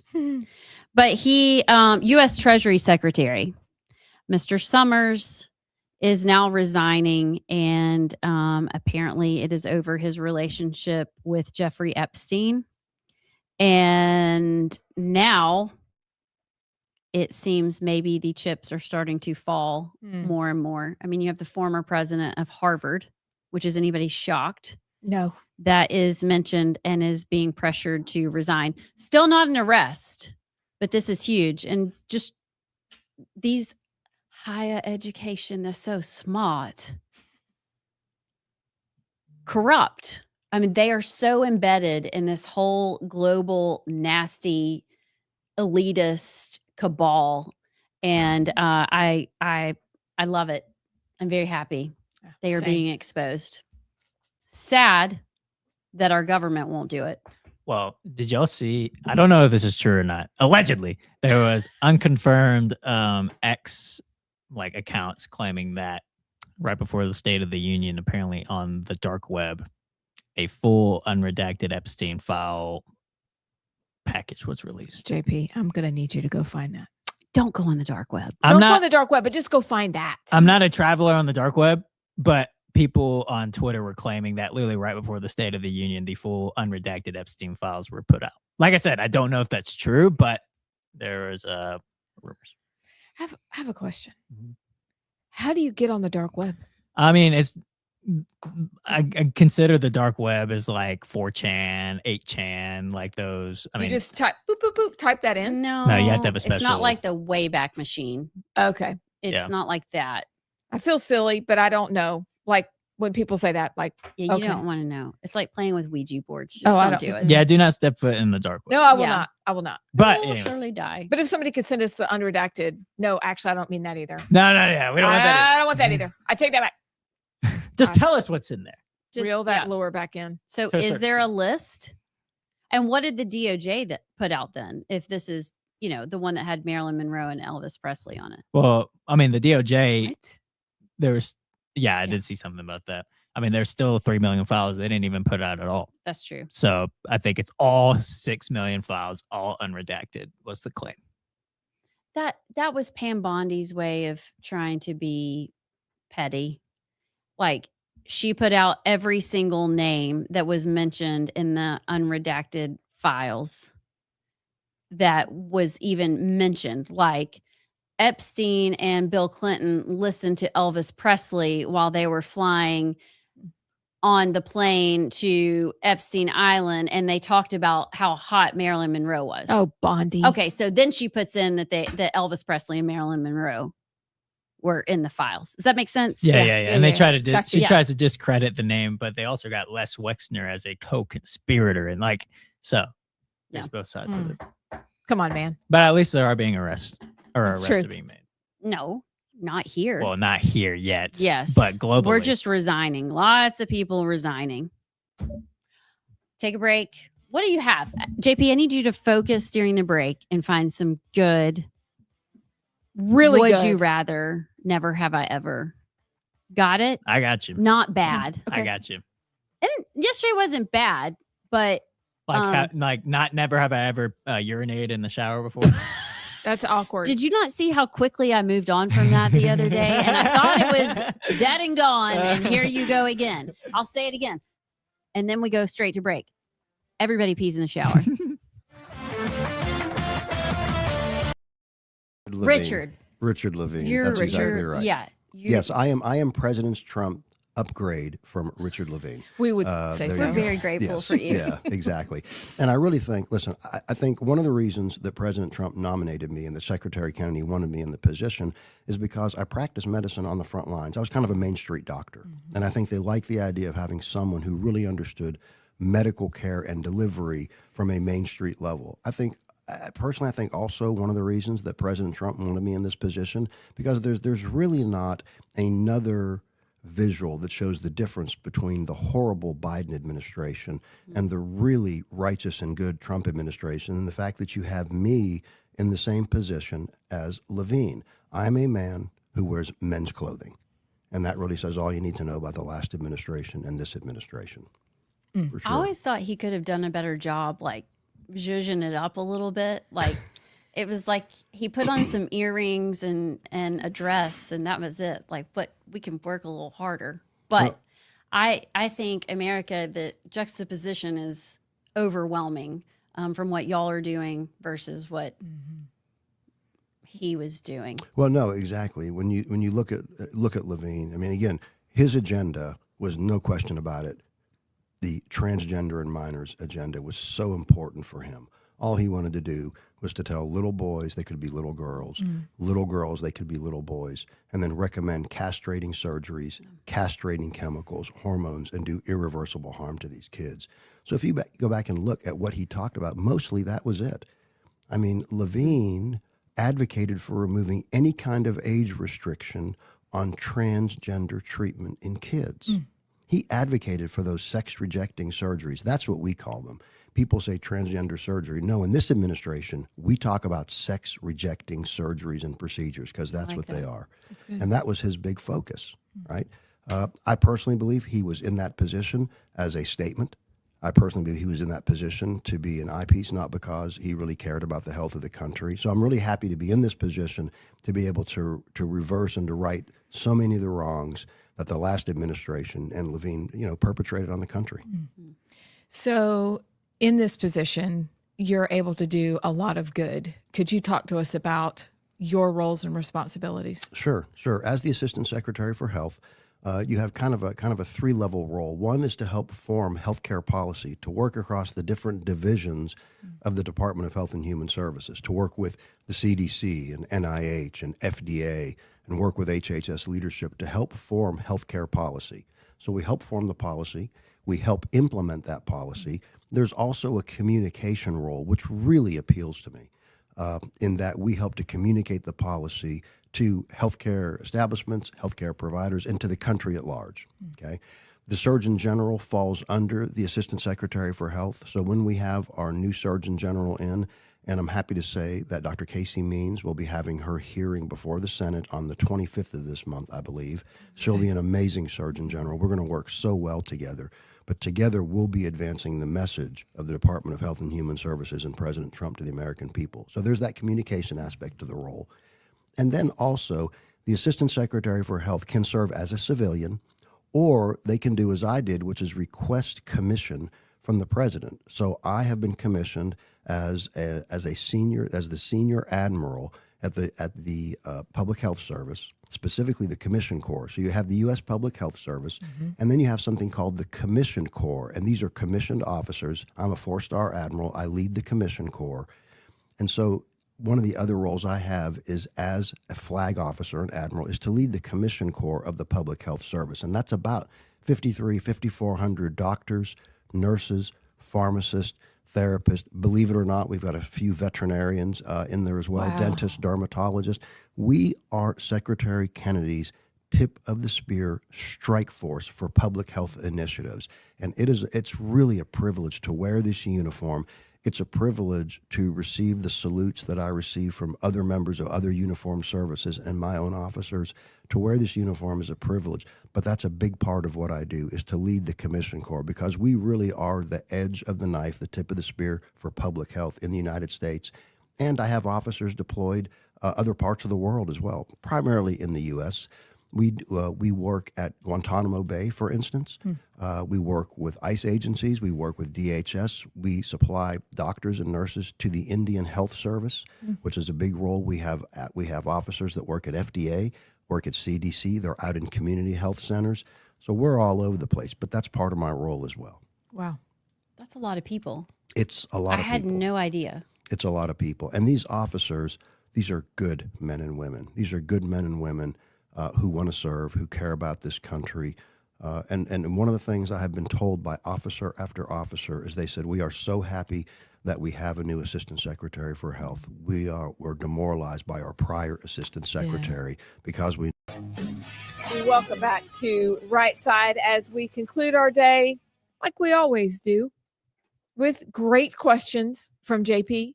I don't know if this is would you rather or never have I ever, but... Never have ever. Okay, never have I ever.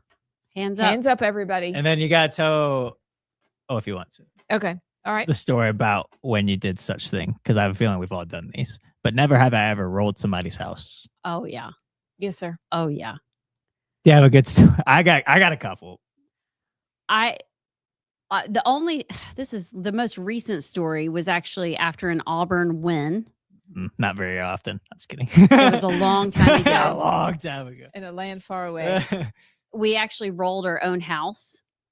We rolled just one of our trees, like a tumors tree. Oh. And then the next day I took my 2 youngest kids out. Oh, I'm getting a cramp in my hand already. Okay. To clean it up.